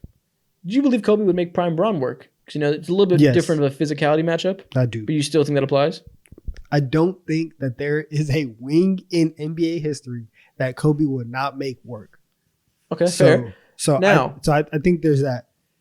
Now, but Dwayne Wade is more of an on-ball threat to attack the other guys than Pippen was. So if you're putting Kobe on Bron, one, he's not going to stop him, but he'll slow him down a little bit. Now you have nobody to defend Wade. And Wade attacking a league average guard is probably more scary than Pippen attacking a league average guard or wing. But he's going to jump straight into Shaq, though. You're right. He's good fullback diving, and while Shaq isn't a great defender, he still takes some space. Verticality. Yeah. Yeah, and Dwayne Wade's game, You're not going to beat them with Dwayne Wade taking mid-range jumpers because he can't get to the rim. Well, actually, I mean, that's what Wade does. Like, he is like a mid-range shooter, pump fake, and do all that. Like, I do think that there's a world where, Of course, where like Wade's he's also a game downhill demon. does flourish. He can get his floater off. He can get the floater off. Ooh, Shaq's going to allow a floater. Shaq's going to let a floater be hit. Exactly. Okay, are we doing mental gymnastics? Is it Shaq and Kobe? I think we are. I think we are. We had to fill time. We had to fill time. It's Kobe and Shaq. Yeah, I mean, listen, if they can beat Jordan and Pippen, they can beat Bron and Wade. Like, I don't even know if I feel confident that they should have beat Jordan and Pippen, but we're here, so we got to keep it going. The same logic applies. If it comes down to Dwayne Wade and Shaq attacking the mismatch, you're going with Shaq. 100%. So, all right. Out of a surprise to absolutely nobody, Kobe and Shaq are the best duo of all time. Who'd have thunk it? Honestly, we changed this up a little bit, and instead of doing resume and who's the best all time, whatever, we did one-on-one, like them actually playing each other. I think that might have helped Kobe and Shaq even more because they're even harder to guard than they are accomplished. The idea of Kobe and Shaq is probably the greatest idea in NBA history. Yeah, it's the most complimentary duo you could imagine. Yeah. Oh, wow. And with that being said, this is the end of our bracket, but it is far from the end of our episode. It is now time for Producer Corner. Woo! What do you have for us today on this fine Producer Corner evening? What's up, y'all? Listen, I obviously elephant not in the room. Mo is not here. He's not. So I was, I've kind of been missing him, and the thing that Mo is known for in our group chats is having terrible opinions on protein snacks.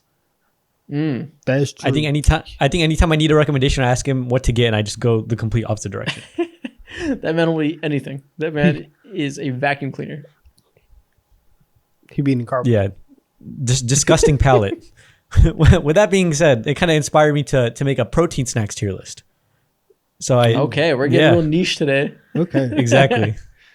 The real fitness TikTok snack tier list. Listen, okay. These farts are gonna smell terrible. Okay. And then I will say, for most of this tier list, I want you to rank the product as is. So it's not just like protein bars or whatever. The one on screen? Yeah, it like the actual one on screen. So Okay.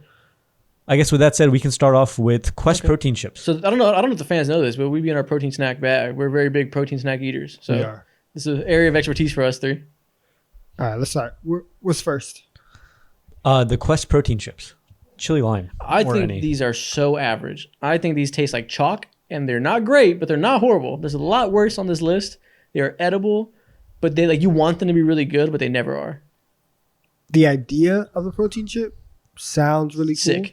Yeah, it's awesome. Because and especially like the way that like it looks and it's presented, it doesn't feel like you're eating some protein thing when you have your hand in a bag of chips. But then you get that aftertaste. And then when you're like, yeah, and you're like, oh, dang. and there's a much better chip alternative on this list, so this can go and see. Yeah, I'll go see. I will say I actually do like these the best of all protein chips, but I don't think they're that good overall. Okay, we'll put this in C. Let's move on to the wild chips out there that I see. That's A tier, at least. A or S. I know this is your bag 100%. You put us onto these in the group chat. Y'all, I have these in my pantry right now. I have the spicy queso ones I found at Costco. Game changer. They are so fucking good. If y'all don't know, this brand Wild makes chicken chips. It's like a blended up of like egg white, chicken, and whatever else, like blended up and turned to a chip. And it sounds crazy. That sounds disgusting when you think about blended up chicken and a chip. But there's enough filler in there. It is delicious. So much better than a Quest chip. I love living in 2024, man. You put me on to this snack like 3 years ago called chicken biscuit. And at first, I laughed you out of the room because it was the craziest thing that I had ever seen. And I tasted it. I couldn't put it down. So when it comes to chicken chips, I'm not going to disrespect you. We're going to put that in there. There we go. Now, listen, chicken biscuits, now I'm a little older, I realize, are just simply crackers with onion powder. That's all it is. Man, those things were good, though. Onion powder is delicious. Those are good. But wild chicken chips, get you some Himalayan pink salt flavor. They're delicious. Done. Listen, ISO. This is your bag right here. This is your midnight snack. What are we doing? A handful of lunch meat. Y'all don't understand how. Listen, Y'all don't get it. A handful of turkey, right? And especially if you get it from like a Members Mark thing, you get like the oven roasted one. It's like 50. It's like 50 calories for 60 grams. 10, sometimes even 11 grams of protein. It low key is more filling than what you think. And you could just get the macros on it is fantastic. I grew up eating sandwiches. It is amazing. It's for me, like I'm putting this in A tier. I think there's a step above because you can still get like a little bit more satiating. But if we're talking about midnight snack, starting your day, you don't want a big breakfast, man, just get that handful of turkey. You good. See, I'm okay with that. We can go A tier with that. It is very macro friendly. I get you. I make fun of you for this because when you're dieting, you're a fucking degenerate about this meat. I'd be like, what'd you have for dinner? Hey. You'd be like, I had a handful of turkey. I'm like, what are you talking about? Don't put down me. Like, you're like, I had for lunch. We got the I meat. had 3 grapes and a handful of turkey. I'm like, what? Oh, he's trying to make you be an almond mom. It's an aggressive. He's an all mom about it. It's an aggressive deficit. That's all. That's what I was doing. Okay. I low key with those S, bro. It's not like a protein food, if you know what I mean. Like it's not like branded as like some it's just ham. alternative. Yeah, it's just ham. Like, and it goes ham. But I It's guess just we'll good. put in A. Yeah. There you go. I see a Let me Fairlife see. in there. 42-gram chocolate core power. Go Yeah, ahead and you throw that in already S know. tier. Come on. Listen, microplastics be damned. What Fairlife has managed to accomplish is an amazing act of food It needs to be science. studied. It does. Again, I would not be able to diet in the 70s, bro. I'm a system player. Facts. Like I gotta crave them over there right now. I had one right before the show started. I chugged it. I don't know if I got it on me, but Man. they changed the game. It's by far the best tasting protein. The macros are great. It just tastes like chocolate milk. Easy S tier. It doesn't matter. Bro, what dead ass flavor back in you the get. day. The vanilla is literally just melted ice cream. No, the exactly. strawberry one also melted ice cream. It's amazing. Hey man, we gotta hit up HOH. Please get us a Fairlife sponsorship today. We need a Fairlife Bro, sponsorship. please, I need that. I need that. All right. So this is again, shout out Mo. Actually, I don't like these, but he tried putting us onto these Pop-Tarts. I don't know how y'all feel about them. I Listen, don't like them. bro. That was Protein some of powder. the I love them. worst. No, that was some of the worst protein stuff I've ever Here's the thing. had. Here's the thing. I agree. That time we had Momo, it was disgusting. I eat these frequently now. They have the worst quality control I've ever seen in Frequently. a product. The worst quality control. I eat them like quite frequently now. I've grown to like the chocolate ones a lot. They have no consistency. Sometimes they're delicious. Sometimes they're dry and mid. It kind of varies. Their quality control is horrendous, but when it hits, it is fantastic. You guys caught them on a bad day. They are very good. I can't take that risk with the protein stack. I need you Fair. to be solid. I need you to be consistent. I need to know that whenever I'm opening That's fair. this Because it's up, expensive too. yeah, They're very expensive. I That's need- why I they'd need be to though. know. If they were always great, they'd be A or S. I think the lack of consistency. I gotta say, I don't think they can go higher than I'm gonna C. say D. I'm gonna say D. Oh no, they're good. They're better than D. My personal experience is D. I'm splitting the difference. We're going C. Okay. Well, Yeah. my personal experience is F. So split the difference, put it in D. Well, mine is S. How about that? Where to go from here? All right. All right, you got it. Listen, Isaac, we had this nasty ass ghost protein cereal at your house in LA last month. That dude, I've tried so many fucking protein cereals. I want cereal to be back in my life so bad. Since I've been cutting, I haven't been able to eat it because the macros are just horrendous.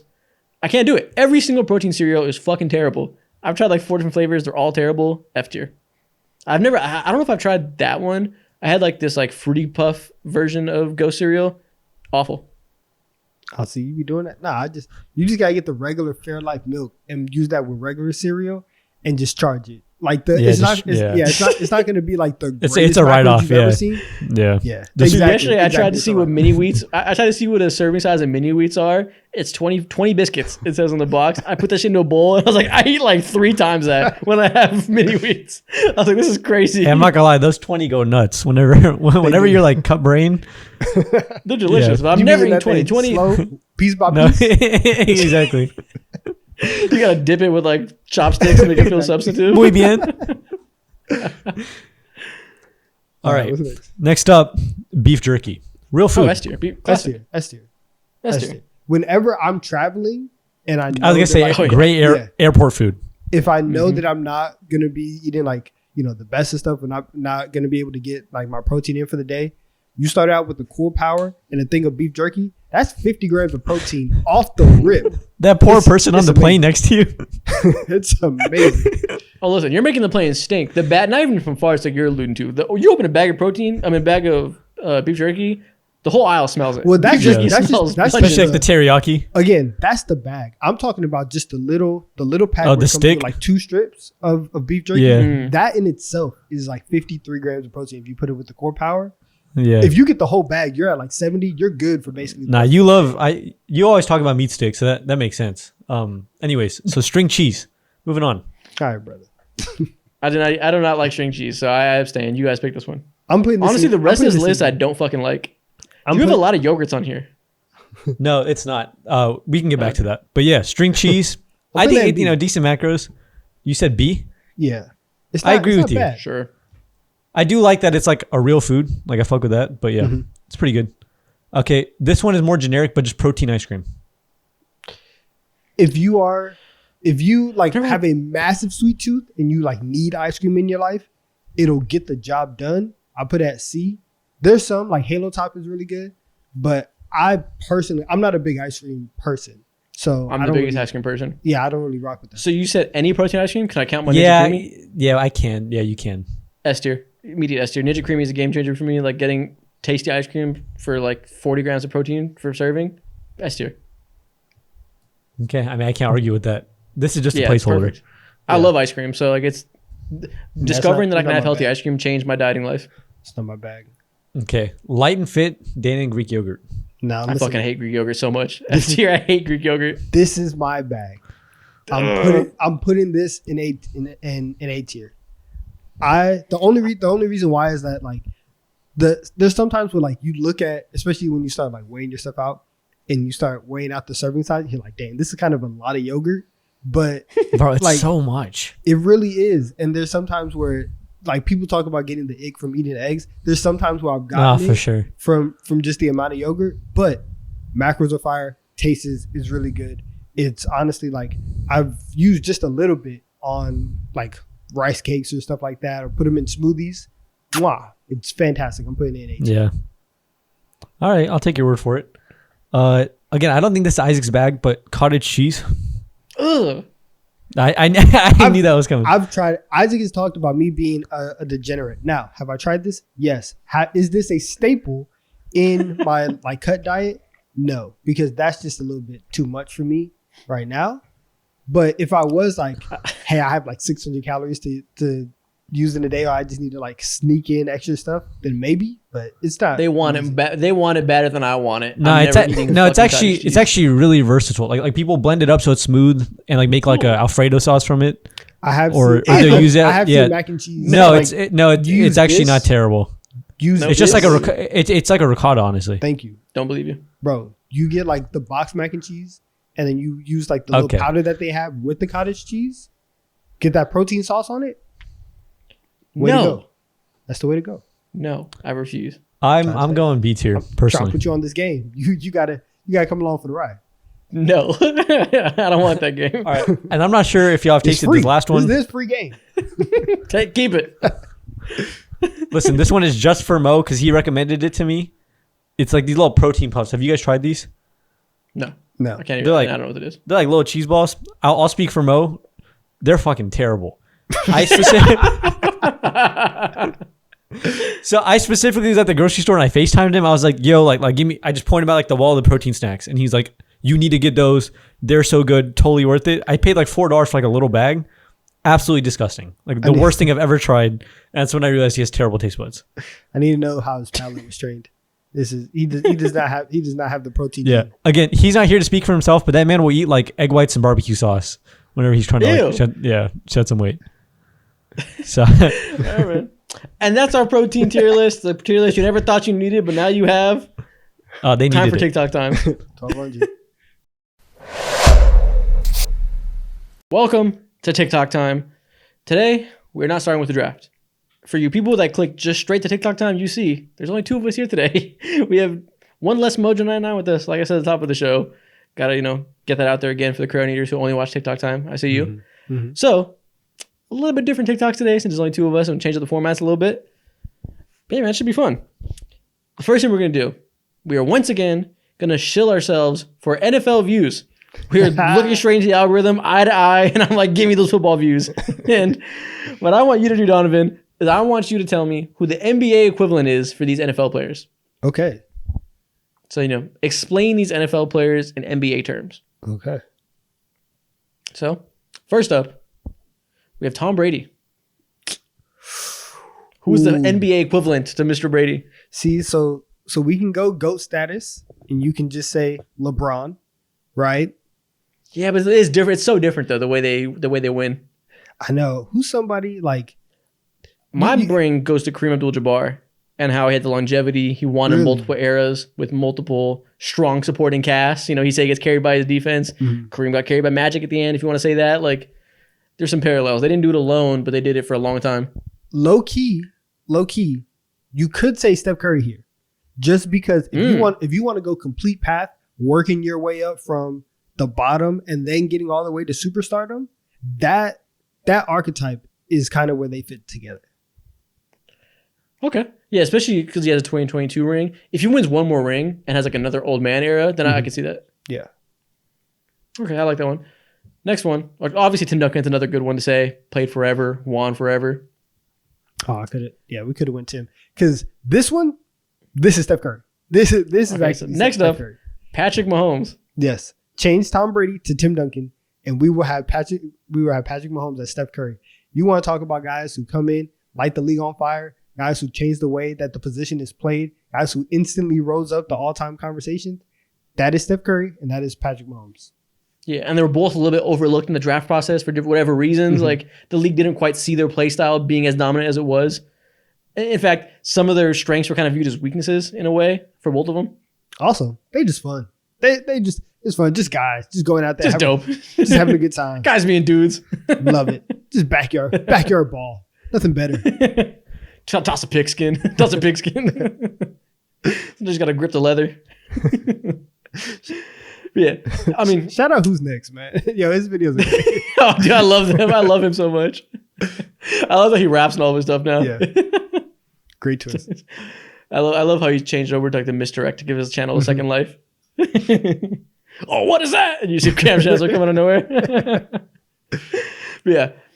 And obviously you could say Mahomes is the most talented player ever. Mhm. I guess you could say Steph is the most talented point guard ever if you want to go there. Clear parallels. Facts. All right, next up, Tyreek Hill. Listen, this is Giannis. We are on the same wavelength with all This of is- these. this- this is Fact, Giannis. this is so Giannis. It's so easy. So many people look at Giannis and say he's a run and dunk man, and then they look at Tyreek and they say he just runs fast. And they, Yeah. however, you look at their production, they produce at all time levels. You look at the stuff that they've accomplished, all time accomplishments. They're both all time greats in terms of what they do, and I think that's the perfect comp for them. Yeah, they're both discounted because they rely on athleticism, but they have underrated technique for both of them that like allows athleticism to shine. Like, it sets them apart that Tyreek Hill isn't Deshaun Jackson for these reasons, and Giannis isn't Sean Kemp for these reasons. You know, they kind of have things that put them apart Yeah. that people would overlook. It's so clear. I like that. Look at this. Okay, that was an easy one. Derrick Henry. This is Ja Morant. I also say this is Zion Williamson. Listen, if you're talking about size, yes. If you're talking about play style and effectiveness, I'm going Ja Morant, because I have never seen anybody just love to run through somebody's face over and over and over again. Sounds like Zion. Just straight attempt. brute force. I'm bigger than you. I'm stronger than you. I'm faster than you. Stop me. You can't do it. The attempt, right? But sometimes it's disrespect. Zion, while he is amazing, he doesn't have that disrespectful aspect to his game. He's gonna jump over you and dunk Exactly. on you. Ja Morant tries to embarrass you. Derrick Henry will take his hand, mush you, and throw you 10 yards behind you. He's disrespectful on his run. So I'm going Ja Morant. Okay. John Morant is going to be fitting for a lot of players. John Morant is a football Yeah. player put into the NFL. All right, next one. Travis Kelce. Who are the frat boys of the NBA right now? Hear me out. Hear me out. Nikola Jokic. Both of them State are your case. unorthodox wizards. Nikola Jokic, you can't guard him. He's going to throw a crazy pass anytime you try and do anything to him. Travis Kelce, you can't guard him in space. He's going to find a way to get open. You're going to be like, what the hell? I just saw him somewhere else. Travis Kelce cannot block. Jokic cannot block shots. They both have their weakness, but they're both magical. Like, they're both white. It fits. Thank you. That's what I was waiting for. You picked the two white guys who look unathletic but are actually Hall of Famers in the best of their position. So I will allow it. Yes, Travis go. Kelce is Nikola Jokic. All right, next up, Josh Allen. Ooh, see, You said John Morant earlier. This is John Morant. So you just want to talk about, I'll throw my body downhill every single time, reckless abandon, I'm diving. That sounds like Josh Allen and John Morant to me. If we're talking about current, yes. If we're talking about all time, it's kind of Dwayne Wade. Just reckless abandon for your body. We're gonna go everywhere. We're gonna throw everything. I don't care who is in front of me. I'm going to try and jump over 5 people. Listen, if you have anybody that's reckless in their play style, they are Josh Allen. See, I feel like that's John Morant's weakness, right? Is that he gets himself hurt because he has like the worst decision making ever on when to jump over people. That sounds like Josh Allen to me. It's like, okay.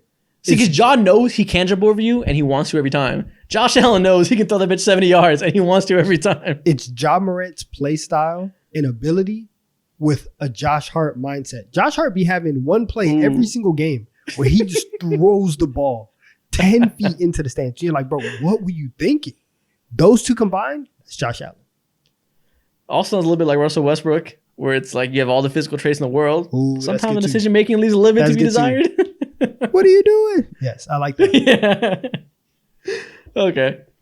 Justin Jefferson. I mean, listen, the pictures coming out, just he's Anthony Edwards in a football Or a man jersey. for or a man. It really is. Like the comp doesn't make any more sense. You have these two young stars from Minnesota. They're both at the top of their crowd. They're both leading the league in or doing all that. They go hand in hand. Yeah, you can't talk about either of them without their coolness being like a defining factor. Clearly. Exactly. And they're both at the top of their position for a long time. It's a good one. I like that. All right, next one. Christian McCaffrey.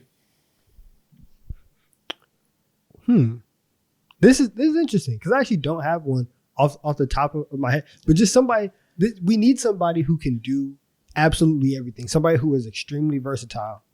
Do I need to state the obvious? I'll say this. Do I need to state the obvious? No, I'll say this. Is Luka this- Doncic. That's not no. That's not him. This is Christian McCaffrey is Jason Tatum the idea, right? Like when Jason Tatum is like on and you're like, oh wow, he could do absolutely everything. This should be a top 5 player. When he's there, that's Christian McCaffrey. So if I'm not picking a Caucasian, I kind of think he has the same vibe as Shea. What? You don't see that one? Please explain. They both don't just see the are reason. very fundamental, not particularly flashy. Watching CMC is not the most thrilling, oh, I just trucked him, I just ran over. Like, it's just very fundamental. I'm going to hit the right hole, make the right read, do everything right. That's kind of how I feel watching Shea. They're both relatively stoic, high peak of their fields. You don't see that? I think you're off on this one. Listen, if you want, do what we always do. White man to white man. He's Luka Doncic. I'll settle on that. I'll settle. What's so wrong with Shea? I don't know. I just think that don't make me say it. Don't make me say it. Say it. Shea's Shea's not that more aura. athletic either. Okay, I mean, I'm sorry. I think for his crowd, CMC has aura. Fair. You got me there. You got CMC me. is not uncool. CMC is not lame. Like No, he's not lame. But there's a level of aura that Shea has where it's like, all right, like you're clearly. You're I think a step Barstool comments might view CMC in the same way. I don't know. I don't I also know. don't know either. I also don't know, have but I might have to think double check that because I don't follow. I have to conduct a That's I have to external do scouting research. in the neighborhoods. Yeah. Yeah. I'll do a poll. Okay, that's the end of that. Next thing we're gonna do. This is I know you're a bit of a gambler. You're a bit of a I mean, I reading dabble. the lines guy. You know, I You dabble, dabble, yeah. from time to time. You know. So we're gonna dabble a little bit in that, and we're not Okay. gonna talk gambling, but we're gonna talk over unders, Okay. and that's kind of just the way to get to what we're gonna talk about. I'm gonna name 2 NBA teams, and I want you to let me know About this betting. who you think Vegas expects to win more games next year. Okay. So I got the over unders. How many games are expected over under? Just let me know who you think is a higher line. Guess the lines. Shout out Bill Simmons. Yeah, but I guess lines. Who has a higher line? I got you. Shout out Bill Simmons, Right. Podfather. First off, the Atlanta Hawks or Chicago Bulls. Who should win? Who is expected to win more games by Las Vegas? I think the Hawks are expected to win more. I think the Bulls are, while they are consistently mid, somehow that is an overperformance. I think I still think I like they're that. They're yeah. expected to be a 3 out of 10, and they always find their way to be a 5 out of 10. Exactly. And nobody wants it. It's just to the happiness of nobody. I don't understand why they insist on being 5 out of 10. Everybody knows that in their hearts. Maybe they just have the most dog and they just fight their way to be 5 out of 10. But I love that. They're The not- Bulls they're not a seek great out team. mid. The Hawks are drawn to it by a magnetic force. exactly. But I'm going with the Atlanta Hawks. And you would be correct. The Atlanta Hawks are expected to win 35.5, and the Bulls are 28.5. Yeah. They expect the Bulls to be horrible. And guess what? 41 wins for the Bulls. it's, On the fucking dot. it's just gonna happen. I'm taking Write it in. Bet your overs. All right, next up, the Warriors or the Miami Heat? Do we still believe in the Miami? Listen, I'm going with the Warriors because even though that they are in the Western Conference, everybody in the West, especially people from like 6 through 10, we always talk about them like the sky is falling. Then you look up and they're 3 wins away from 50 wins out of the season. I'm going with the Warriors. The bottom of the East is like it's not. Oh, it's barbecue, it's teriyaki chicken, it's lemon pepper, it's whatever chicken you want. You are feasting on the bottom of the East. I'm going with the Warriors. Oof. You are wrong. The Miami Heat are expected to Really? win 1 more game than the Warriors. They getting tricked. They're getting tricked. I don't know, man. The Warriors. I don't expect good things to come in the future for them. I'll say that. Okay. Next up, the Grizzlies or the Milwaukee Bucks? Okay. Well, seeing what we just saw, I'm a bet on the Milwaukee Bucks. I think that you can look at the Eastern Conference and say that with their schedule, it's going to be a little bit easier than going through the gauntlet of the Memphis Grizzlies. And even though that they're getting Ja back and they're getting everybody healthy, and don't forget Dimity, he's on the way. It's still He going is. to be a very tough path for the Grizz. Give me the Milwaukee Bucks. You are correct. The Bucks are expected to win 3 extra games. Yeah, I don't think the general public views Edey as like instant star that's going to come in and make a big difference for them. That's still a question They mark. don't get it. Whereas they don't I understand. think will be great. They They don't see understand. the vision, They and not don't everybody know- can. That's they- fine. Exactly. They don't know what we know, and that's why. Listen, when we If dabble, everybody could see it, it wouldn't be a vision. we're taking the over on the Grizzlies. Understand what they're about to do. They're about to run the league. It's about to be great. This is Desmond Bane's league. We just live in it. You better believe that. Next up, the Clippers or the Lakers? Who's winning the LA mid-off? I'm still going with the Lakers. I think losing Paul George, you're going to see a little bit of movement there. You already have to bake in Kawhi, missing 20 games here or there. At least. Exactly. With the Lakers, you still have Bron, you still have AD. They made the playoffs last year. And you're also going to have a lot of people just put more faith into the Lakers. It's going to drive it up. Give me the Lakers. Better overall. I think JJ Redick moves bettors in mass. I think he might give them a lot of clout points. And you were correct. The Lakers are expected to win 3 more games. Yeah, that makes sense. Listen, the Lakers had a they went out very sadly. Don't be surprised. I hate them, but they might be good next year. The Spurs or the Raptors? This is tough. Once again, the Spurs, everybody's play to get higher. Do we love Chris Paul? Do we love Stephon Castle? Not really. Personally, I think they're cool dudes. Don't think Yeah, Vegas I like rock Chris with Paul. them. Exactly. Don't think Vegas I'm not sure rock I'd with love them. anybody at 38 years old in the NBA. It's kind of old. Give me Give me the Toronto Raptors by 1 game over the San Antonio Spurs. That is hilariously incorrect. The Spurs are expected to win 7 more games than the Raptors. Nobody fucks with Canada. Sportsbooks and you alike. Good disrespect. I like that. I like that. Give me the Spurs. I was hoping I was wrong. You were preying on your own downfall. Yeah. Next up, Suns or 76ers? 76ers. Kind of easy. I think. Listen. You don't believe in the Suns? No comeback? No. Nobody should believe in the Suns. Nobody should. But Kevin believe in Durant. it. He's 38. 30. Devin Booker. No. Bradley Beal. That name does not move me at all. Listen. Grayson Allen. Okay, so look, I can't even talk. That's ridiculous. Talking about Grayson Allen. No, I'm going with the Sixers though. I think the trio of Embiid, Maxey, and PG, that moves me much more than BOKD Booker. You know what? That moves Vegas as well. They're expected to win 3 more games. Yeah, that makes sense. They crossed 50. Same line as the Bucks. Interesting. The Kings or the Magic? I'm going with the Orlando Magic. I'm following this path. I think that the good teams in the East are expected to do a little bit more just because the bottom of the East is so bad. And the Kings... Yeah, the West cannibalizes itself. The Kings, you got DeMar DeRozan. Shout out to you. You did need another piece. You kept Malik Monk. Shout out to you. I thought he was going to be gone. But y'all aren't doing anything this year? That's not going to happen. It's not in the cards for the Kings. The Magic are still expected to do something. Everybody said that Paolo's going to rise up. I'm on that train. Give me the Orlando Magic. They're expected to win 1 more game than the Kings. Yeah. It's real close, but I think Vegas believes in the Paolo ride. 46 is high for Sacramento. That feels high. Yeah, I guess, but I mean, so many of these teams in that range are going to be floating around that area. I know, but I could rattle off 5 teams easy that I think are going to be above them, and then it's like what? 47? 40? You think? I don't know. I won't be shocked if DeMar leads to a lot of regular season wins. If that looks a little better than we think.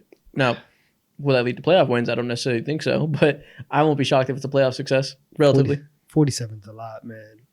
Listen, the 47 wins like the 7th seed in the West. Like, it's not like it's extremely high. Still feels a lot. Yeah. The Timberwolves or the Mavs? Okay. Do we bet on the 1 seed from last year? Do we bet on the team that made the finals last year? That just added Klay Thompson. With the best player on either team. Woo, this is tough. And the guy who's getting a lot of buzz is the best player in the world, maybe. You know, isn't a lot of hype. See, you're doing a lot of talking here, so I feel like you're trying to steer me to Dallas. I'm just filling air. And I'm gonna go with Dallas too. I'm gonna go with the Mavericks here. I'm glad you did that because that is fucking incorrect. They are expected to win 3 less games than the Timberwolves. He got me. And I knew you were getting me too. I knew it was a setup, and I walked right into it. Get fucked. And that's the end of that. Next thing we're gonna do, I'm gonna have you guess the top 10 NBA nicknames right now in the league according to Ranker. So we've done this before. Well, listen, sometimes I hit a Ranker, see what they got going for us, and they rank the best NBA nicknames in 2024. So, again, just current players. Okay. And I don't know if you agree with them or not, but this is who they think have the best nicknames. Okay. Wait, do I have to guess the nickname or just the player? Oh, you said the player. We'll be here all fucking day if you guess the okay, thank you. If you guess the spot on the list and shit.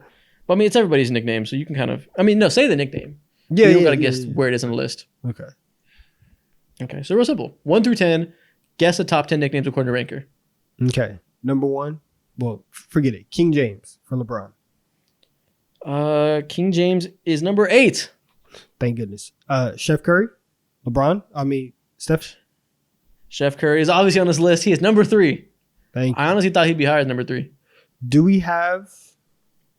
Let's see. Do we have? We have the beard on here. You know for a fact we have the beard on here. The beard is number 10. Do we have the brow? Kind of low for the beard. I thought the beard is a little bit higher. He's falling off. He's going down. He lost his aura. He needs to shave that beard. Exactly. The brow? The brow is not on this list. Greek Freak. Greek Freak is on top of this list at number 1. Thank you. Ant-Man. I'm kind of surprised Greek Freak is number 1. It's the rhyming thing. It's kind of cool. Yeah. It rolls the tongue well. Yeah. Has good mouthfeel. Yeah. What was Yeah. the next one? Yeah. What's the next? I said Ant-Man. Ant-Man is not on this list. That's a bit too close to his name. It's not like a nickname. The Joker. The Joker is on this list. He is number 4. Okay. We're going Slim Reaper. Slim Reaper is number 2 on this list. Now, this summer, he finally said he likes it, so it's officially a Kevin Durant nickname. He's claimed it. Might be number 1. Okay, so I'm trying to think through like the best players in the league. Trying to think about that. Can we go? Is Ice Tray on here? He's not. That is tough. There's 3 guards and 1 forward left. 3 guards, 1 forward. All pretty popular names. Are they all One stars? you might not think of, but he's a popular player. Yeah, they're all stars. Okay.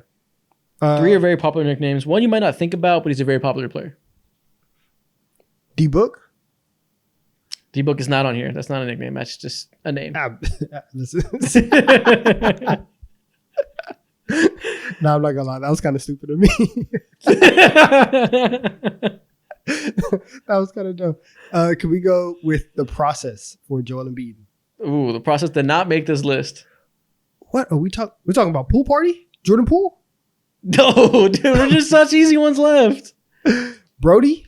Russell Westbrook? You give up. I think you might be cooked. I might be. You lose. Terrible attempt. At 5, we have Dame Time. At 6, we have Spida. 7, we have the Claw. And 9, we have Uncle Drew. Okay, yeah, I should have got that.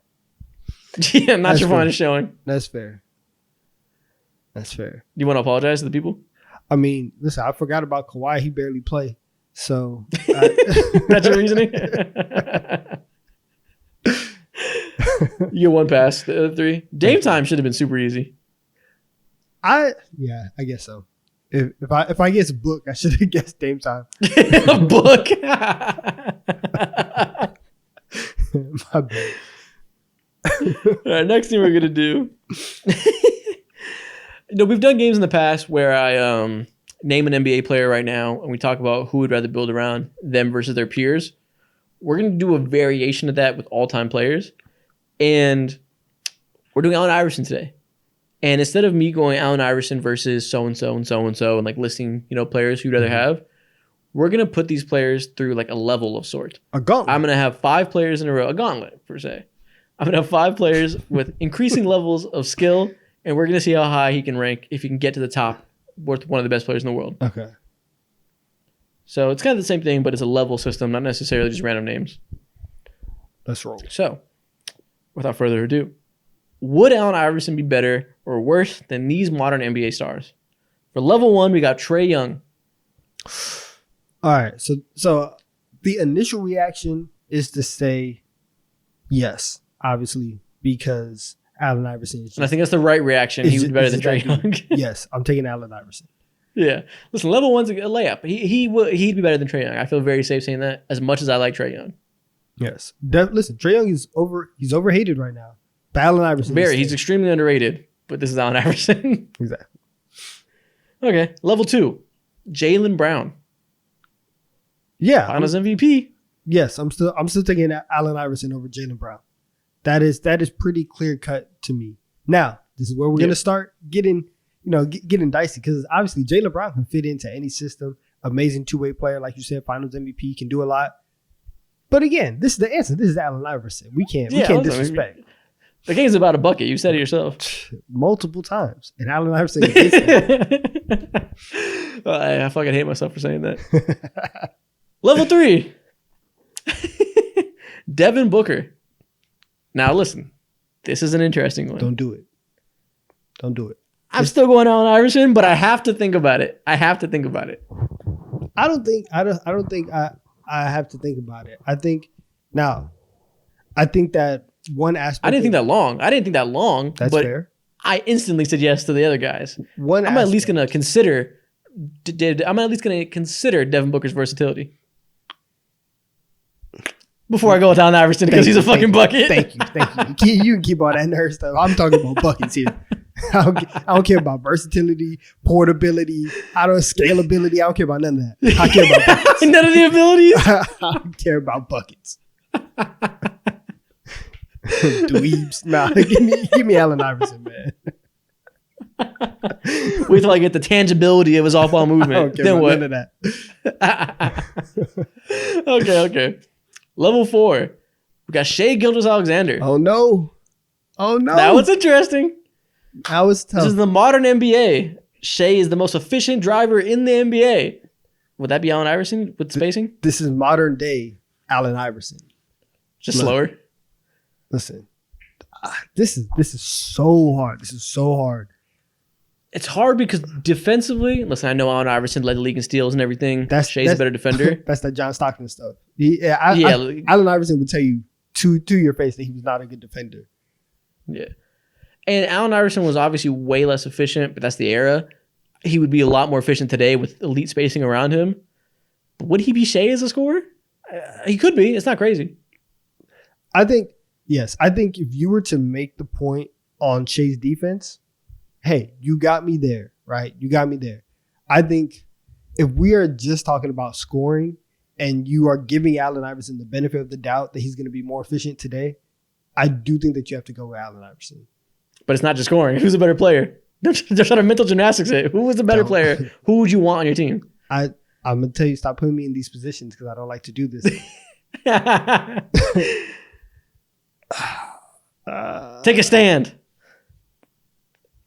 I'm going to take Allen Iverson by like this much. Okay. It's honestly fair. If you project that his scoring would be unstoppable for this era like it was in that era, but it would be highly efficient because of spacing, that's fine. Yeah.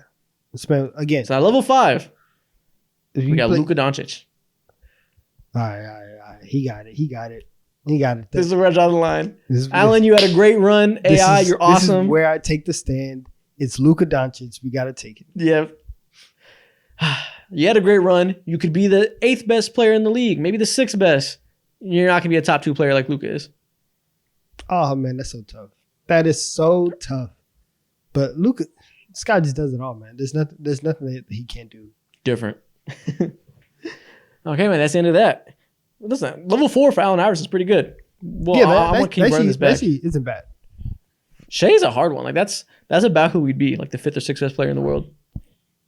Shea's really hard for a lot of like all-time comps and like projecting people over.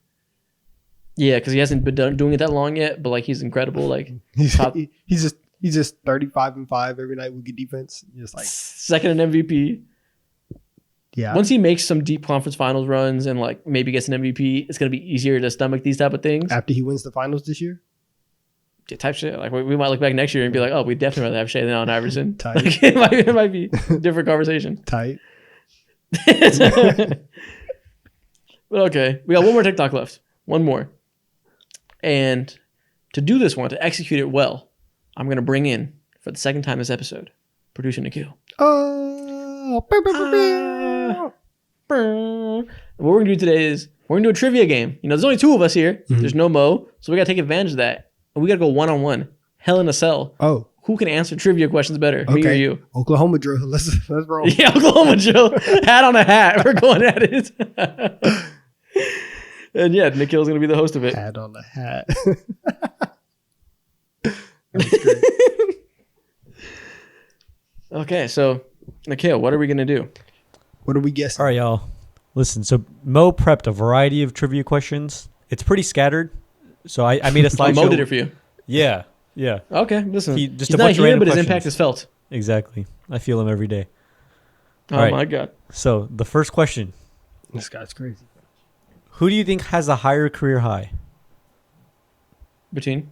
Oh, sorry. Draymond Green or Chet? Did Chet go crazy at all this year? I'm gonna go on Draymond. Yeah, I'm gonna go Draymond Green. Pure sample size. There has to be a game where he went crazy and had like 38 points or something. I don't remember Chet doing that. I'll go Draymond as well. You guys are both wrong. Oh, Chet has scored wow. 36 for a career high, and Draymond's only wait, scored what did 31. what did Draymond have in that finals game? Well, when you talk about people's career high, it never goes to playoffs. Ah, whack. But he had 32, so it actually still would have counted. Ah, it doesn't matter anyways. Yeah. Hey, shout out Chet Holmgren, my guy. Okay, Okay, Chet. over one, whatever. Okay, Chet. We'll come back stronger. All right. We'll learn from this loss.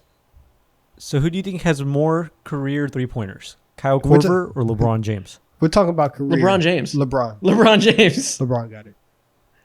Supposed to be a trick question. We're going with Labuki. Listen, you got tricked. God damn it, man! By I 40? can't win shit. Listen, it's still a tie game. It's still a tie game. Not my finest night. I don't care about getting them all right. I just need to get more than Isaac, and I'll be okay. Mo's gonna be smiling. He got y'all.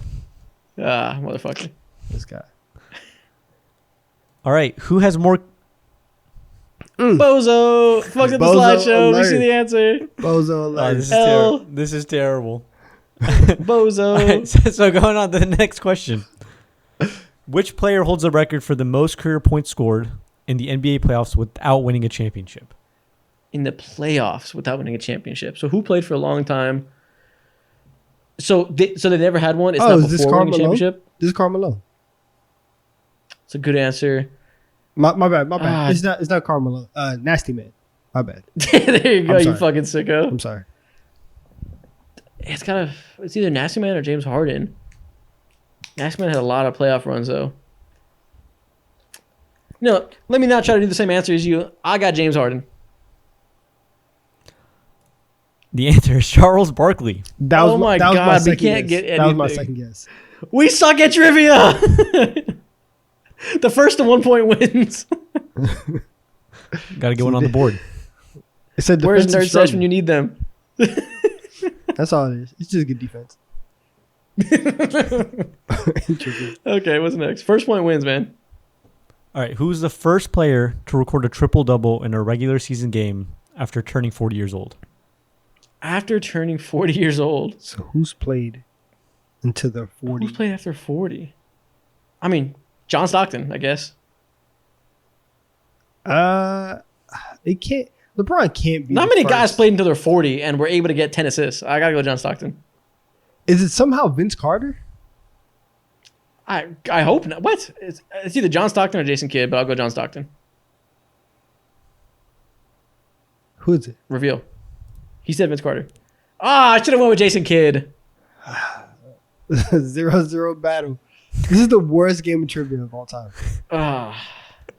Mo's getting this. Can you say it's Jason Kidd for the TikTok? Yeah, it's Jason Kidd. Oh my god. All right, next up. Who led the NBA in steals in 2024? This past year? I already Is it forgot. Shea? I'm going Shea. What's his Shea? I can't remember now. Why am I mind blanking? It's not Is it Chris Shea? Jones. Is it Jalen Suggs? It is not Jalen Suggs. Okay, well he said Shea. I said Suggs. Who is it? It's Fred Van Vliet. Frederico? Oh my god, we don't know anything. Listen, it's been a long off season. I haven't read in on the season again. This is tough. Man, my brain has been on Deontay Johnson target share, on Buffalo, on Tampa Bay percentage of runs on first down. I have not been thinking about this. I'm trying to project wide receivers' careers 2 years into the future, trying to determine value. It's this is not good. All right, there's 4 more questions. Listen, I hope y'all can get one on the board. Can we We're get stopping. one? We're stopping as soon as we get to one right. The first answer ends the episode. Who was the first player to win the NBA MVP award while playing for a team that did not make the playoffs? Wes Unseld. The name's going to be more modern than you think. Okay, never mind. I take that back. I'm trying to think about More all modern these- than I think. A little more modern. That's it. all these Okay, MVPs one MVP going award back without making the playoffs. to Who then most didn't make the recent. playoffs? This is so tough. I don't know. I'm giving it about it. I don't know. Donovan, you might have gotten this. It's 1994 Hakeem. That Oh. can't be right. They won the championship. What is Mo Excuse talking me? about? Listen, I was just giving these questions. I don't know. What was it? 1994. Hakeem literally won. Literally won a championship. Even when Mo's not here, he's still getting trivia questions wrong. What is this? Okay. We don't claim this L. Has that ever happened? Has that ever been an MVP? I don't know. Maybe not. That's maybe why I couldn't think of one. That's ridiculous. Yeah. Okay. Next question. All right, which player played the most minutes in 2024? Jalen Brunson. Wait, no, did he miss games? The most You know total what? minutes. Josh Hart. I'm going Josh Hart. That man never got to rest. Maybe I'm just remembering the playoffs, but I feel like all year Josh Hart was just ran into the ground. Who's out here? But it's crazy because I need somebody who's playing like 34 minutes a night. Actually, no. He wasn't. I changed my mind. I'm going Jalen Brunson. I'm going to go with a Nick because Tom Thibodeau does not believe in benches, and I feel like Jalen Brunson had to have been out there the most out of all those starters. Who is? Can you give me? I'll go with Tyrese Maxey. Okay. Oh, that's a Jalen good Brunson, answer. Tyrese Maxey. The answer is De'Aaron Fox. Bro, I'm never going to get a question right. This is outrageous. There's 2 left. We are the worst trivia players in the fucking don't know world. anything. Look across the NBA community and realize we are the dumbest ones. Bro, the guys from Nurse Edge, they just have a sensor going on right now. They're like, it's bad They're trivia. sneezing. They don't know anything. All right, which NBA team was the first to sign a black player? Man. Was it? It wasn't. Is it I the feel like it's a Celtics? trick question. Was it the Celtics? I'm going with the Celtics. You guys are right. It was the Celtics. It was Chuck Cooper, I knew it. 1950. We got one. We did it. We finally got one. We did it. But we're still tied. We got to see who wins. We got to keep going. Oh, the tiebreaker is great. What number did Pepe Sanchez wear in his one season with Philly? I hate 21. I hate Mo so much. Is it 21 or 20? It's 20 something, I think. I'm gonna go 20. You know what? 37. Okay, 37. No, I'm gonna go 24. Okay, 24 and 37. Whoever was closer wins. Number 4. Pepe Sanchez That's won me. number Well, 4. I fucking Donovan wins. That's me. I told you I don't care about getting them. I got more points. Is there more 2-1. questions left? No. It's the last one. 2-1 victory. This is a It's honestly defensive stand. 1-1, but you're like 1 point. It's 1.5 to 1. We are the worst trivia players in the world, and that's the end of this episode. We'll be back next week with Mojo 99. We'll be back. The full D3 will be here. We'll see you guys next week. If you're still here, comment Mo, please come back.